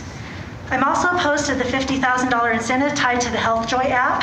I think the app itself is great, can be a valuable tool, because if used for telehealth appointments, it will save on claims costs. But for any incentive to be effective, it must be narrowly linked to producing the desired behavior. Paying an employee a $100 incentive to download the app doesn't produce the desired behavioral change, which means you won't get the results you're seeking. And it would be an unwise use of taxpayer money. During the budget presentations, it was repeatedly said no decisions were to be made until after all the presentations were completed. But when these build meetings started, some of the cuts and asks had already been placed into in or not in columns before any discussions or roll call votes were taken. There were also proposed cuts completely excluded from the July 2nd budgeting worksheet with no discussion. Some of the missing proposed 5% operational cuts were the City Hall custodial at $11,286, engineering at $4,200, streets at $213,829. Streets presented 3 options. None of those options appeared on the budgeting worksheets, except for $28,405 termed as a street reorganization. It's important to me that you, as my representatives, ensure each cut and ask is discussed and decided by the full council, as it is your fiduciary responsibility. And I didn't see that happen this year. Please note also on page 12 of the Parks Department budget presentation, the estimate for the new parks maintenance position was $57,500, yet in the July 9th budgeting worksheet, this proposed position was entered into the budget at $75,415, which is almost double the grade 7 base step 1 salary of $38,875.20. I don't believe this large difference is due to benefits, so please check into this. I co-founded Paige, and we need your cooperation to help educate people about the budget. A big part of transparency is communication, and there was a 7-week delay until the budgeting presentations were posted online on June 30th, and only one Facebook post since March about the budget, which was on July and was about the schedule. I want to see spending cut, and I personally don't know another person in the city that doesn't agree with that statement. You voted to publish a budget which returned around $900,000 to taxpayers. I asked you to ensure that we see an approved budget with a lowered tax ask. Thank you. Thank you. Mrs. Disselkin? Yes. You and your organization and Mrs. Noble, you're the ones who caught the $2.5 million mistake, right? I'm sorry? You're the ones who caught the $2.5 million error in the original publication? I'm not exactly sure of the spread, but yes. Yes, right. You're the one who brought it to Councilman Bray's attention? Yes, I contacted I just him. want to, as a citizen, as a taxpayer, and as a council person, I really want to thank you and Mrs. Noble both for your, I look at the spreadsheet that you sent us when we were still in discussions, and the hours and hours and hours of compiling, analyzing data that you ladies have put in to try to help us come up with a responsible budget.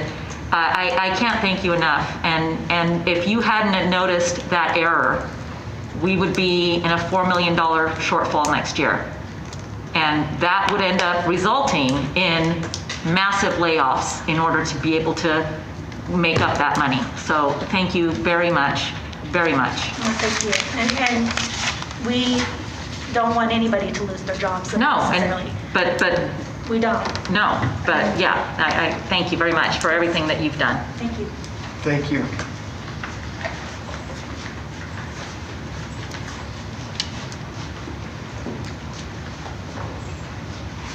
Good evening. My name is Mark Disselkoon, 635 Gary Street, and I am smiling behind this mask, so you know. I'm going to kind of be a little more narrow here on a particular topic in the budget. I do oppose the budget for the same reasons that two other people before me had stated. I'm a clinical social worker. I'm a licensed alcohol clinical drug counselor, actually in the state of Nevada, but I live here in Pocatello. We've lived here since 2003, and I'm proud to be a Pocatelloan, and we love Idaho. It's been very nice for us. We moved from Las Vegas back in 2003. I am very much supporting cutting spending and lowering the property tax ask. I work with very large contracts in several states, and it's critical that when we're making funding decisions, when people are asking for money through grants, that they really justify the money they're asking for. And I see it all the time. I'm in the middle of a grant process right now with several grantees for strategic opioid response dollars at the federal level that we put out, and it's very important that we look very closely and do a good job. What I want to discuss briefly tonight, though, is the Health Joy app. I train professional counselors in several disciplines, regionally as well as nationally, and the goal of incentives is to encourage and bring about behavioral change. Okay.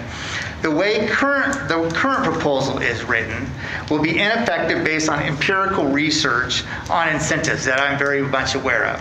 For example, paying an employee just to download an app will bring about little behavioral change long term. There may be some short term, but it's not going to bring about long-term change. I encourage the council to look closely at ways to structure the incentives that focus on long-term behavioral change that benefit the employee and the city. And I've been a part of these apps at my job in the state of Nevada. And what you end up having is a lot of people will do something on the front end, but it won't bring about long-term change. So I really think you guys should seek expertise in that area, because dropping $100 with 500 plus employees, to me, is a waste of money. So that's all I have tonight. I still have 38 seconds, so thank you very much. Great, thank you.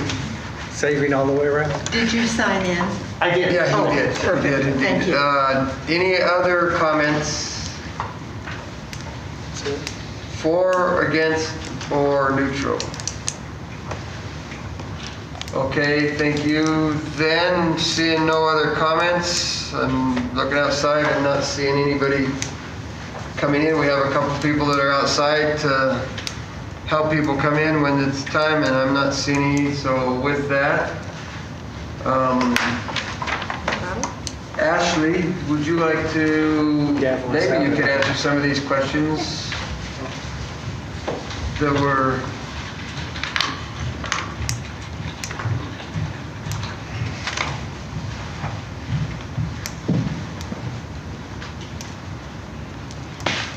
Okay, so the city hall budget, I believe when we were doing budget presentations, we were told because it is an interfund and because of the things that they do and the maintenance that they perform on city offices, we decided not to include their cuts. That was during the budget presentation. Engineering was left off the sheet, and the street reorganization was left up to our Deputy Public Works Director, was told to do what he felt was best, which was a reorganization. It has been discussed in the past that the street maintenance, which is basically the only place that department can cut from, we wanted that to remain whole. So that is why the street reorganization was so low. The parks maintenance position was budgeted at a 3 to move to a 4. That's due to hiring restraints. We try to make sure they have enough that if they have somebody with a lot of experience that needs to come in higher than a step 1, we have the budget authority to do that, because a lot of times we're finding it hard to fill positions at a step 1 and to get that experience. So a step 3 moving to a step 4 is $43,415. Benefits at $29,827, which is a $74,000 for that position. I'm guessing that when Parks did their presentation, they were probably having everything at a 1, and I don't know if they had taken into account the total cost of family benefits or not. So that's why there's that discrepancy. Is there any other questions that I was trying to keep them?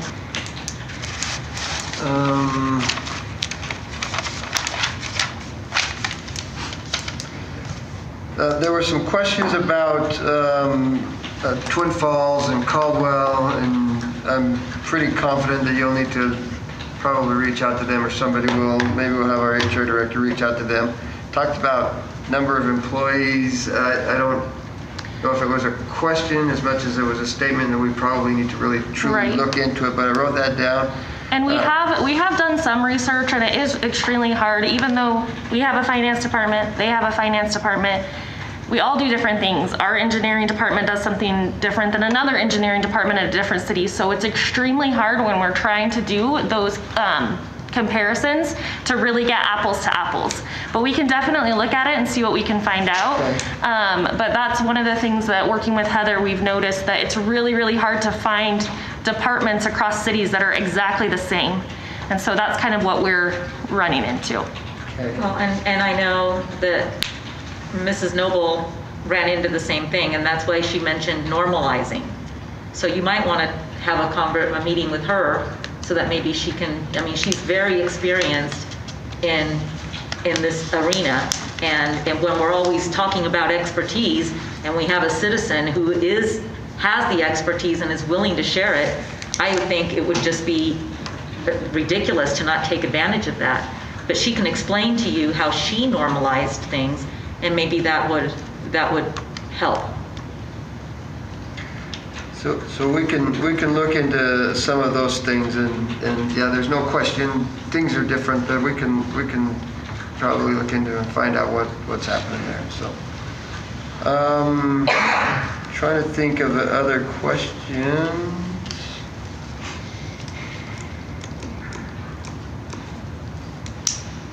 Council, did anybody else write anything else down? I was writing as fast as I possibly could. Yeah, me too. I wrote one thing down that I just want to address, and I think you kind of did, but I wanted to emphasize the idea that, you know, when the departments gave their presentations and they all came in and said what they would cut if they did 5% of their operating budgets, those were ideas, but we never said we're going to just take that and cut that from the budget. So then I think the comment was made that we didn't look at all of those things. But my understanding was that we had looked at all of those things when we make our lists, and some things we said, okay, that goes in the budget definitely, or that goes on the wish list, or that could be a capital contingency or whatever, but we put it on a list somewhere. And then when we get to tax solution, we come back and we had a lot of those proposed cuts in there as negatives, and then we went through that whole list and said whether we wanted to keep them as cuts or not have them as cuts, and put them back in. So it was sort of opposite of the way you would think about it. But my understanding is that we did go through and make decisions on every single one of those items. We did. Well, Okay, Chris? when I met with you, Ashley, and went through that list, for example, we had a very brief mention of the fact that USAR was on there, but that was a day, Mayor, when we'd been here a long time, and you understandably wanted to give us a break. And so we talked about the fact that we needed to talk about USAR, but we in fact never actually talked about the $30,000 that is attached to USAR. So, and then we found some others, Ashley, when you and I went through. We did actually find items where they weren't even the placeholder items that we put in and said we'll come back to that. And then, we didn't come back to it, and I understand we can come back to it in the future.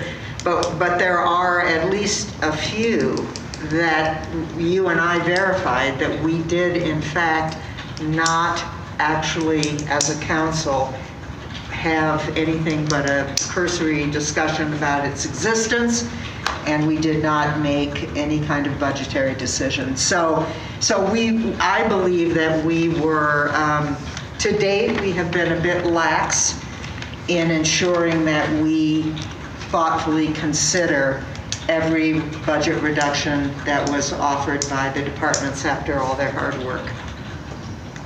And I think we did consider them all. So, do you have that list still? Do we still have that list and stuff? We can look at those. I think that we talked about most of them, but if there were a few that I think the engineering, I know that we talked about engineering increasing fees, and so I can't remember if that was part of the discussion as they're increasing fees, so why would we make them cut if they're being able to cover it with additional revenue? So I know that, the engineering fees weren't on the tax solution list. But I'm trying to remember back, and I think that was the conversation that we had to increase the fees. And so they were able to use some of that for some savings and then use the rest of it so that they didn't have to cut their budget. Offset by the fees that we increased, yes. The chief had some ideas about how at least a portion of that could be covered. And on that day, I mentioned the fact that Chief Gates, who was sitting here, had some ideas, but we just didn't have the time. And then, we weren't really as thorough as a council as we should have been, and we didn't come back to it later. So with regards to the USAR, we'll just make sure that we have that discussion on Wednesday or on next Thursday on the 13th. Another area that we really didn't talk about thoroughly, Ashley, that you and I discovered when we met was the asphalt, proposed new asphalt and asphalt repair at the zoo. And also we talked briefly about the golf building. And I know that I brought it up because I wasn't sure which number referred to the golf building and which number referred to the asphalt, but we never really got beyond that question to an actual consideration of do we need to do all of that new asphalt, et cetera, and which is the golf building, so we don't accidentally cut the golf building instead of the asphalt.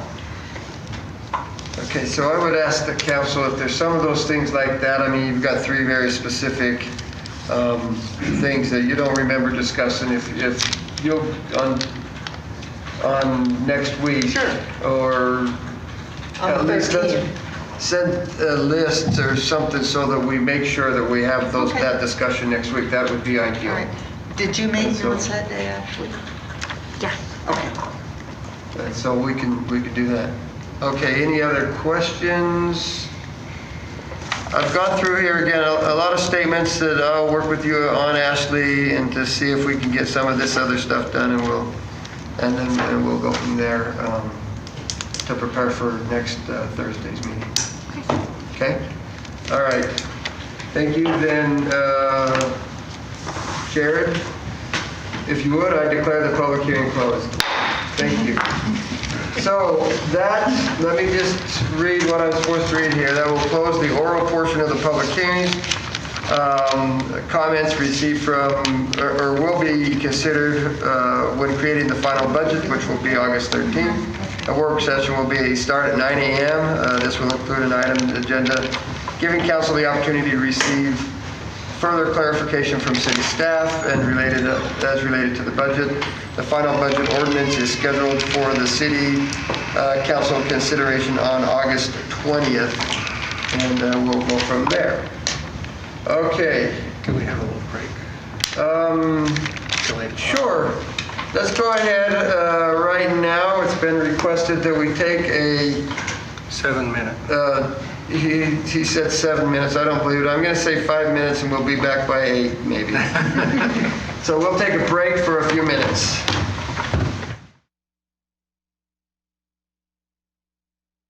After our break, we'll go ahead and continue on with agenda item number 9 is a public hearing, proposed fiscal year 2021 fee changes.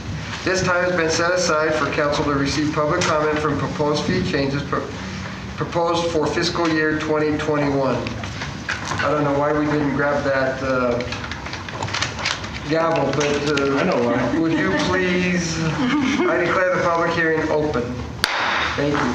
He was carrying it around. Yeah, he had a lot to it. He's been wanting to do that for a long time. There again, I want to very quickly go over what we're doing because things have changed a little bit with COVID-19 and those things, but the public hearing will basically be the same as the last one. Staff will present. There will be 10 minutes for that applicant to present. Anyone that wants to make comments will have the opportunity to make comments at 3 minutes apiece. We will not ask for you to come up in support, uncommitted or opposed. We will just ask everybody to just come up like we did the last time because it will be too confusing if we try everything else. And then we will go from there. So thank you very much, Ashley. We'll go ahead and turn the time to you. Okay. Tonight we are holding a public hearing for the proposed increases to selected fees for the fiscal year beginning on October 1, 2020. The proposed fee increases are due to an increase in costs of programs in an attempt by departments to recover costs of services through fees assessed versus tax increases.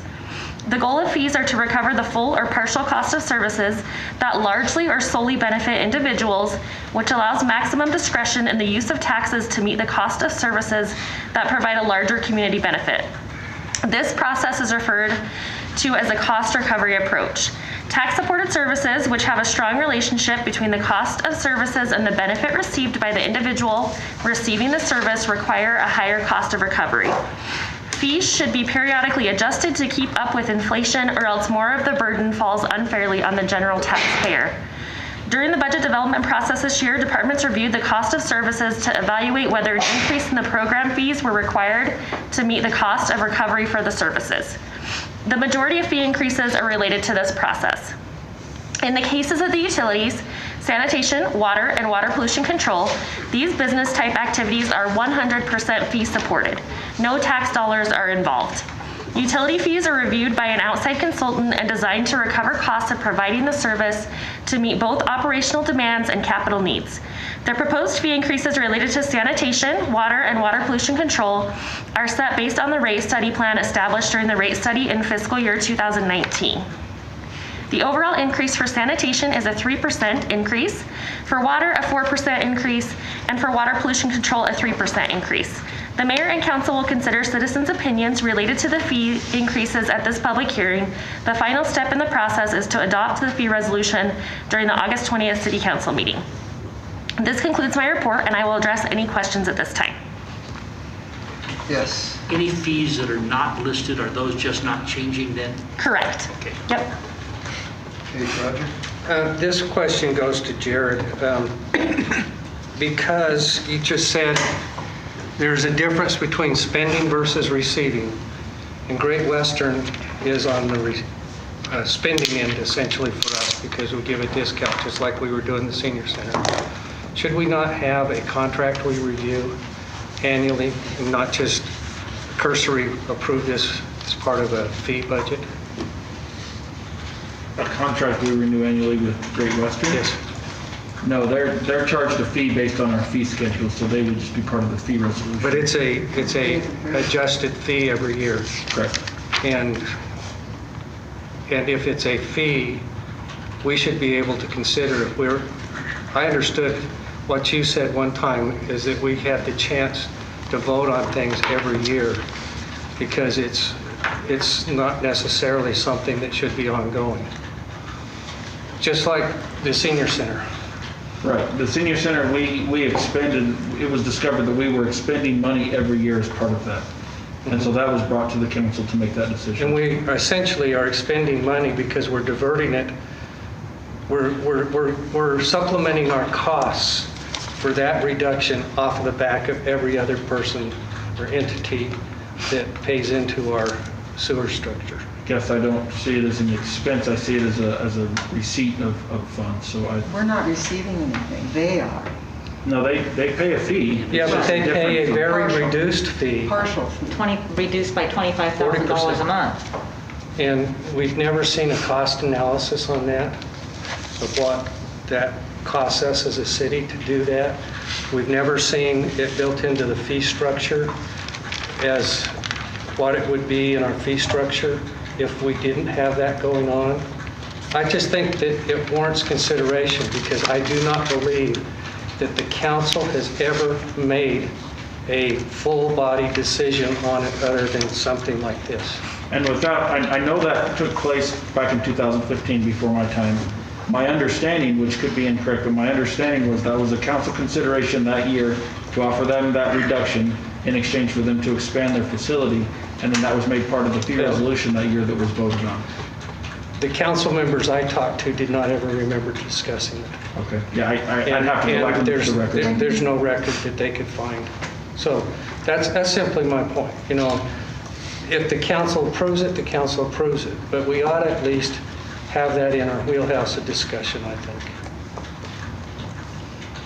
Yeah, and again, from my understanding, the council did approve that the fee resolution and has every year since then. That's all I can tell you for sure without looking further into it. Okay. So that means it'll come up on the 13th because we have not specifically discussed or approved Great Western fee reduction this year. And since it impacts each annual budget and it reduces our income, it effectively takes potential money out of our budget. Therefore, it is like a payout, even though it's a little bit more indirect. It's still not a pay-in. See, my understanding is that it is a pay-in because the agreement that was reached in 2015 was they would do the expansion in exchange for the reduction, which increased the amount that they would pay each month throughout the 10-year period of the agreement. Right. So, but it is whatever, and I believe it changes, does it not? It's not the same. I mean, it changes It's over 60. time. My understanding, it's 60% of whatever we adjust our fee to. Right.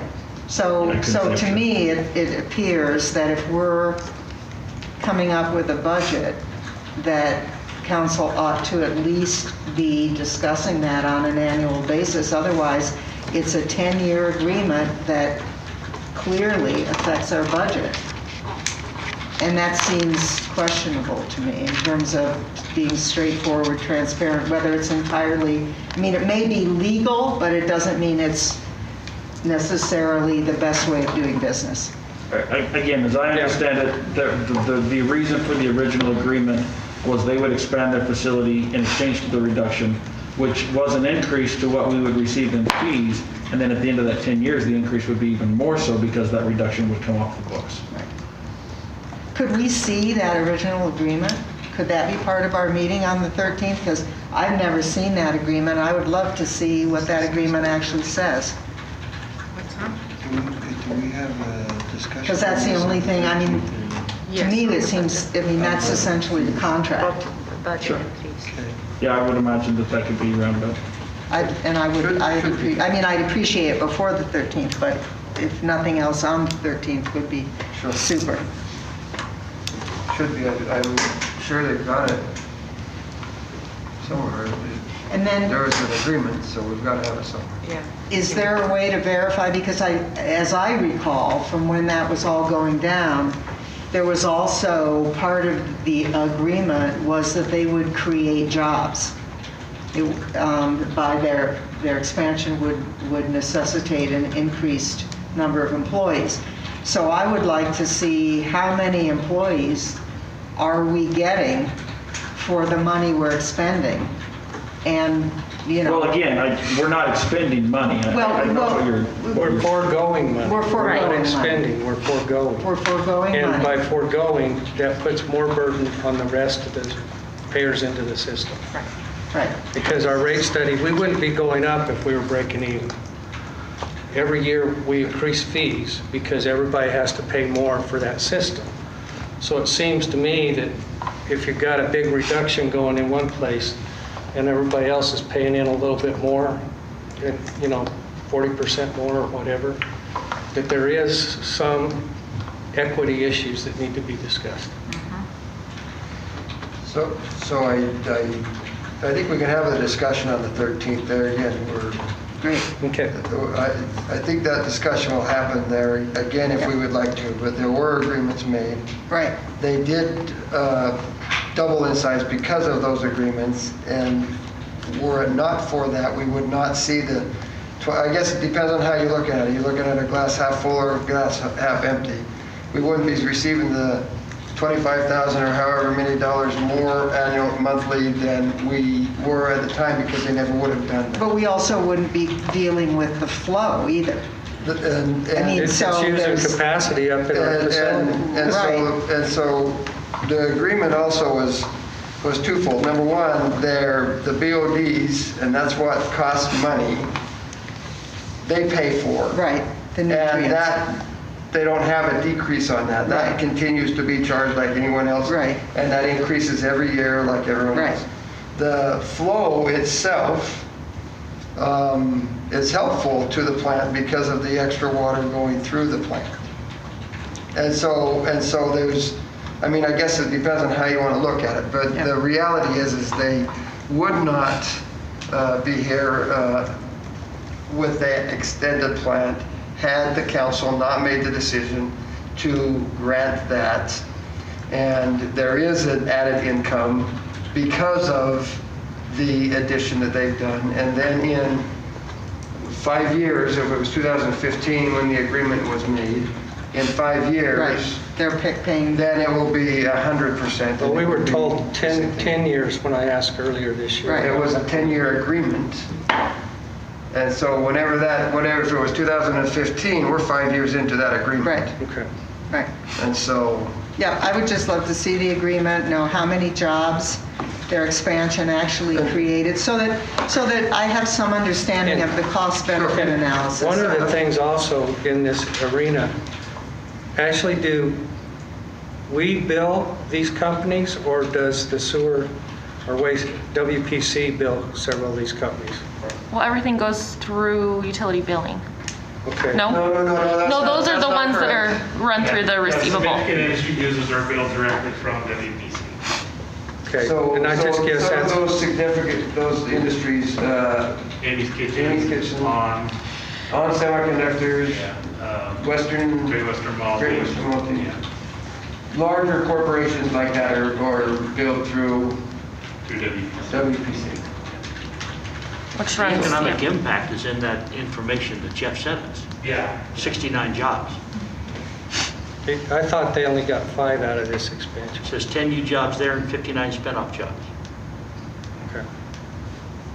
And what is considered a spin-off job? The truckers, the railroad, the everything that's associated with it. Who may or may not be Pocatello taxpayers. They may, if they're trucking it in from, somewhere, Aberdeen.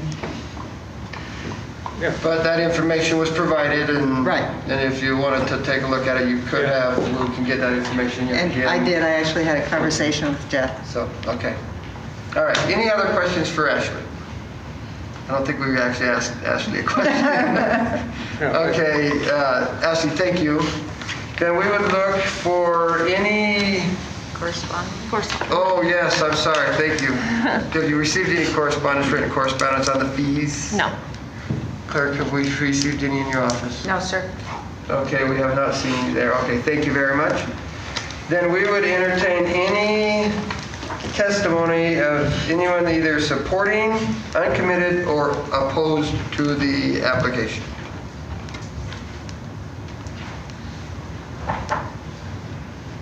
Seeing none, we will not ask Ashley to come back up and rebut nothing. Then I would, Jared, if you would grab that, I would declare the public hearing closed. Thank you. Okay, thank you very much. We will move to agenda item 10. You want to announce where that will also be discussed in the fee resolution? Thank you. This closes the oral portion. I'll just read it like you told me to. This closes the oral portion of the public hearing on fiscal year 2021 city fee changes. Comments received will be considered when creating a final fee schedule. A work session will be held on August 13 at 9 a.m. This will include the item on the agenda to give council an opportunity to further clarification from city staff on items related to the budget. The final fee resolution is scheduled for the City Council's consideration on August 20, 2020. Thank you. We will move to agenda item 10, contracts for city employees' benefits. Okay, human resources.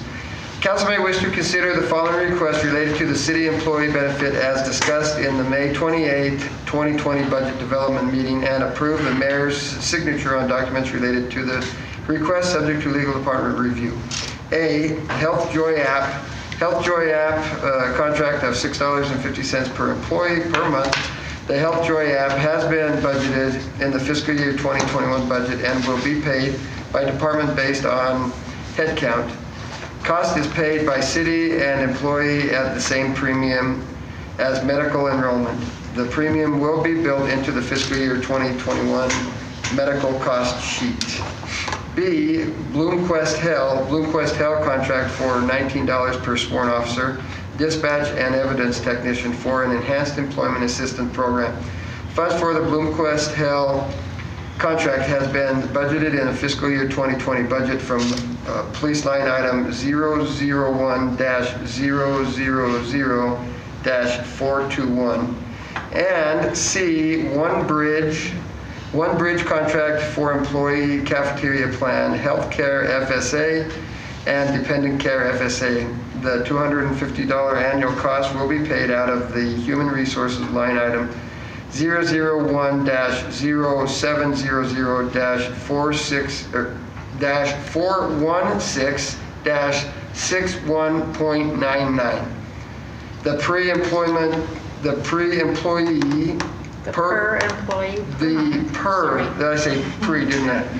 per employee per month cost for enrollment is $3. Account fees will be paid by the enrolling employees department based on enrollment. The fiscal year 2020 provider wage works will continue until December 31, 2020. Council President Adamson. Okay, I have a question on Health Joy. So this is probably a question for Heather maybe. During our budget meetings, we had two separate items. One was to do the app and one was to do the incentive. We've had some public testimony about the incentive, and I know there were council members that had concerns about that. If we were to, at our next budget meeting, remove the incentive, is it still beneficial for us to move forward with the app at this time? Are we kind of down that road and we've told them we're doing it since we gave that direction? Or I just want to make sure we don't make a mistake if there's an intent to cut some funding for that we haven't locked ourselves into something that we might choose differently. I'm just curious about that. So Heather Buchanan, Human Resources Director. When this item was brought forward to council, it was action item 8 of the presentation that day. The Health Joy app is separate from the incentive. The Health Joy app itself is the $650 a month. That is, however, not fully paid by the city. That cost is split between the city and the employee. Based on the numbers we presented, which was 439, you'll notice the contract is for 436. We have seen a change in headcount. But using the 439 numbers, the city cost would be $30,747 for the year. The employees would cover the $3,500 difference. You can have them separately. When I presented this item, I did recommend that they come together. However, they were separate action items for your consideration. We're only bringing the app now and not waiting until after the budget because, again, new vendors take lead time. One piece of feedback we did get from council is they want to know what the effectiveness of this is next year when I come before you with benefits. If I don't bring it now, I'm not going to have enough time to bring you valuable data. If you pass the app, we can launch the app without the incentive. I listened to the public comments and I've read most of the correspondence you've got. We did bring in an expert, and that's AJ Argyle from GBS Benefits. We did bring his recommendation forward. I understand the consideration, and I know we talked about the metrics of we want to know when they use it, and we legally cannot get that information. So if that's still a sticking point, that is not an area I can overcome if that is council's desire. Okay, but in summary, and I appreciate all the recap because there's been a lot said, but in summary, today it's just the app. They're separate items. The and 50,000 is in the budget line. Okay, thank you. And Heather, doesn't this have some down the line effects on our healthcare costs and stuff like that? It did. So we thought long and hard about bringing the Health Joy app. I would like to say my negative 12.74% over. Our decrease is actually over 14%. The negative 12.74 came with adding the Health Joy, the incentive, and moving GBS as a line item out of wellness into a line item as part of the benefit line item. We've had telemedicine before and it didn't work great for us. And then we all went through a pandemic and everyone is now familiar with telemedicine. The other big thing that we pushed with this app is it does have a digital EAP component. More than ever, people are needing assistance. So it's just another avenue for us to get people help. Idaho Falls is using it. They're seeing about a 6-figure swing in how much it's helping them. I can't give you exact costs, and I won't be able to at any time because I don't know what utilization would be. I have kids. I use telemedicine whenever possible. Hey, I think we have pink eye. I'm also very klutzy. Hey, I just sliced my hand open. Do I need stitches? I'm probably not going to go to the doctor for the pink eye because I know what it looks like, but I am going to go to the doctor for the stitches. So I can't tell you what the actual savings are, but I hope that it's going to be a return on investment for us, even though I'm not going to be able to get you that data. And I know that is what it drives a lot of the decisions. Okay.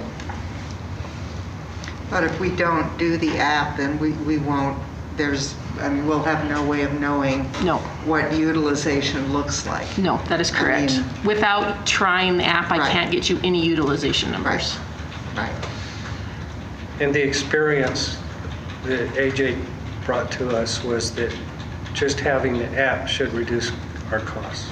Yes, that is correct. Well, and it also will reduce costs to the end user. That is correct, because there is no copay on this telemedicine, which is huge. So, Mr. What is and maybe this is more appropriate on the 13th, but can you sketch out our education plan?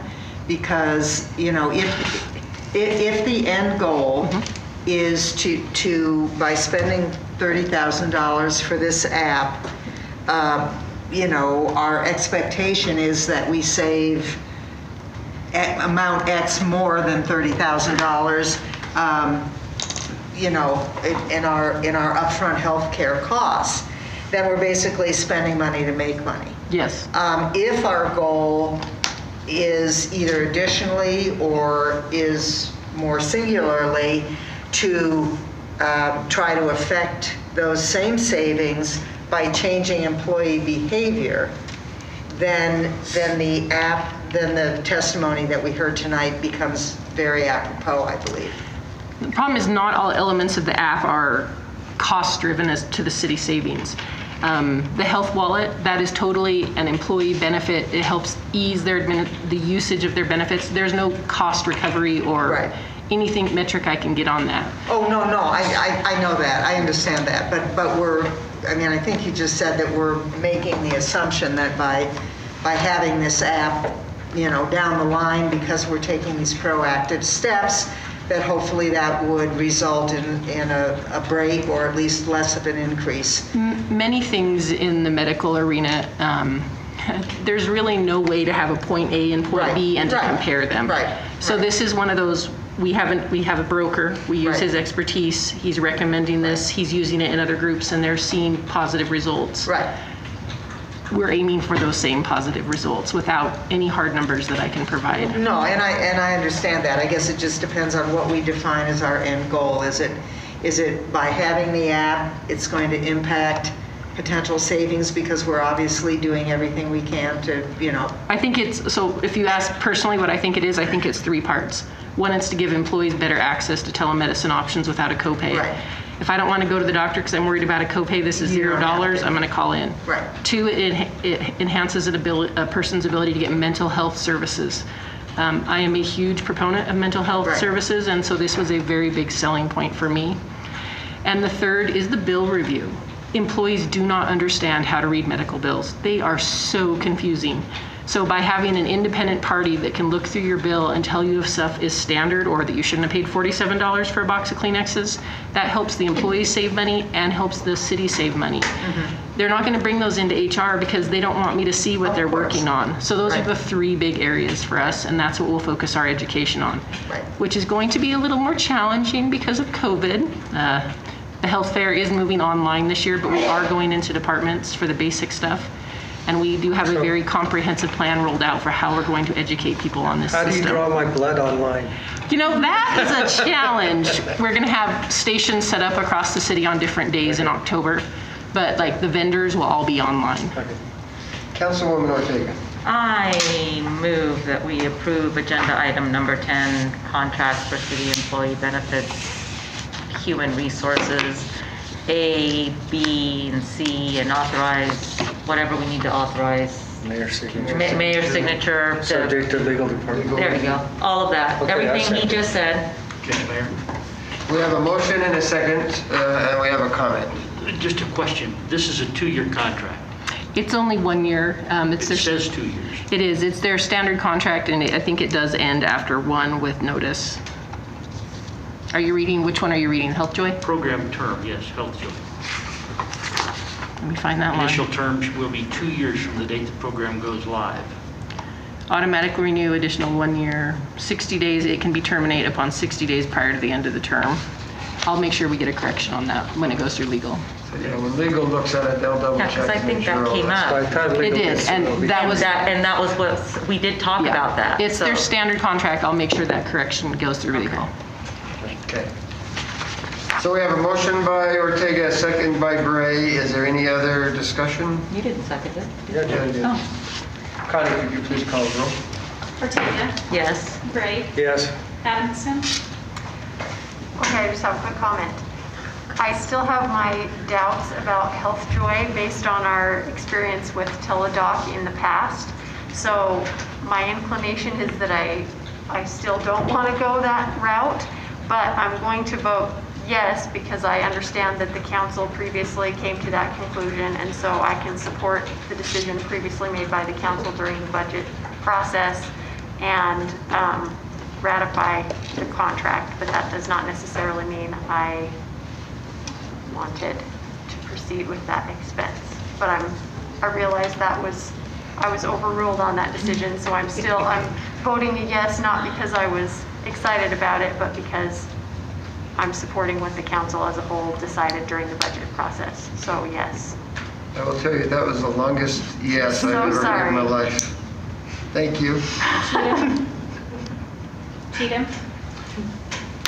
Things have changed. I think this will get more use than what we saw in the past because people are doing more online. So I vote yes. Lurick. Yes. Stevens. And I'll do a shorter yes. She's already said yes, so. But my yes is yes, so that we can get the data that we need to evaluate whether or not this is something we want to continue. So that's a yes that's slightly shorter than That was a lot shorter than that. Okay, thank you. Agenda item 11, MOU amendment and extension request, Pocatello Police Union. Council may wish to approve the following memorandum of understanding MOU request. A, MOU amending the August 16, 2019 collective bargaining agreement with the Fraternal Order of Police, Fort Neff Valley Fraternal Order of Police, Local Lodge 13, modifying Article 7, Section 8, physical fitness incentive, Article 7, Section 19, physical training and recreation, and Article 15, employee assistance program, and B, MOU extending the terms of the August 16, 2019 collective bargaining agreement, including those identified in the above referenced MOU. Mr. Mayor. Yes. Cheatham? Okay, thank you. I'd like to move to approve agenda item number 11, the MOU amendment and extension request of the Pocatello Police Union, items both A and B. Stevens? So we have a motion by Cheatham and a second by Stevens. Any discussion? Connie, could you please call the roll? Cheatham? Yes. Stevens? Yes. Adamson? Yes. Bray? Yes. Lurick? Yes. Ortega? Yes. Thank you. Agenda item 12, MOU and extension request, Pocatello Fire Union. Council may wish to approve a memorandum of understanding, MOU, extending the terms of the October 6, 2016 collective bargaining agreement and subsequent referenced memorandums for the firefighters local union number 187 to September 30, 2021. Mr. Yes. Mayor? I move that we approve agenda item number 12, the MOU and extension request by the Pocatello Fire Union. Second. So we have a motion by Lurick and a second by Cheatham. Connie, could you please call the roll? Lurick? Yes. Cheatham? Yes. Adamson? Yes. Bray? Yes. Ortega? Yes. Stevens? Yes. Thank you. Agenda item 13, IFT Foundation Grant Application Airport Origami Art Display. Council may wish to authorize the mayor to sign an IFT Foundation grant application in the amount of $10,000 and if awarded, other documents related to the grant subject to legal department review. The grant will be used to fund the second phase of the origami art display inside the Pocatello Airport Terminal. The grant does not require matching funds. Councilman Bray. Mr. Mayor, I move that we approve the IF grant application, and if awarded, we allow you to sign the award after submitting the grant under your signature. We have a motion by Bray and a second by Stevens. Connie, could you please call the roll? Bray? Yes. Stevens? Yes. Adamson? Yes. Cheatham? Yes. Lurick? Yes. Ortega? Yes. Thank you. Agenda item 14, I've got to get the right numbers. A resolution lease agreement, Idaho Liquor Dispensary building in Centennial Plaza. Council may wish to approve a resolution and approve by resolution the renewal of a lease agreement between the city and Idaho State Liquor Division for city property located at 726 East Sherman, Centennial Plaza. The lease term is for 60 months. The first year lease rate is It's $10.27 per square foot. $10.27 per square foot, 3,979 square feet, for a total of $40,864.33. Cost per square foot will increase each year. Councilman Bray. Mr. Mayor, I move that we pass a resolution for the lease agreement and subject to any other legal review we might need. Big second. Okay, we have a motion by, we have a small motion by Councilman Bray and a big second by Councilwoman Ortega. Connie, could you please call the roll? Bray? Yes. Ortega? Yes. Adamson? Yes. Cheatham, Yes. Lurick, Yes. Stevens. Yes. Thank you. Agenda item 15, resolution cooperative agreement 2021 ADA ramps project. Council may wish to adopt a resolution authorizing a cooperative agreement between the City of Pocatello and Idaho Transportation Department, ITD. Agreement setting out the terms and conditions for acceptance of a grant in the amount of $59,600 to upgrade certain curb ramps within Pocatello city limits. There is no local match requirement. City Council approved the curb project on February 21, 2019. Councilmember Stevens. I move that we adopt a resolution/cooperative agreement for the 2021 ADA ramps, and that we authorize any other paperwork that needs to be handled. Second. We have a motion by Stevens and a second by Ortega. Connie, could you please call the roll? Stevens, Yes. Ortega. Yes. Adamson, Yes. Gray, Yes. Cheatham, Yes. Lurick. Yes. Thank you. Agenda item 16, resolution citywide emergency health plan. Council may wish to adopt a resolution outlining a citywide emergency health plan, encouraging face coverings for individuals when they are in public places, as well as other mitigation strategies to prevent the further spread of COVID-19, to protect the health and safety and welfare of the residents and visitors to the City of Pocatello, and providing an effective date, Which you said would be tomorrow. which will be upon signature, which will be tomorrow morning. Mr. Mayor, Yes. I move that council adopt a resolution calling for a citywide emergency health plan as described in agenda item number 16. Second. Second. We have a motion by Stevens and a second by Ortega. Connie, could you please call the roll? Stevens, Yes. Ortega, Yes. Adamson, Yes. Gray, Yes. Cheatham, Yes. Lurick. Yes. Super, thank you. Thank you very much. Thank you for the citizens who came and hung out with us all night long. We appreciate your input. And we'll be considering those things for next week's meeting. Thank you for the council for your hard work. And with that, we are adjourned.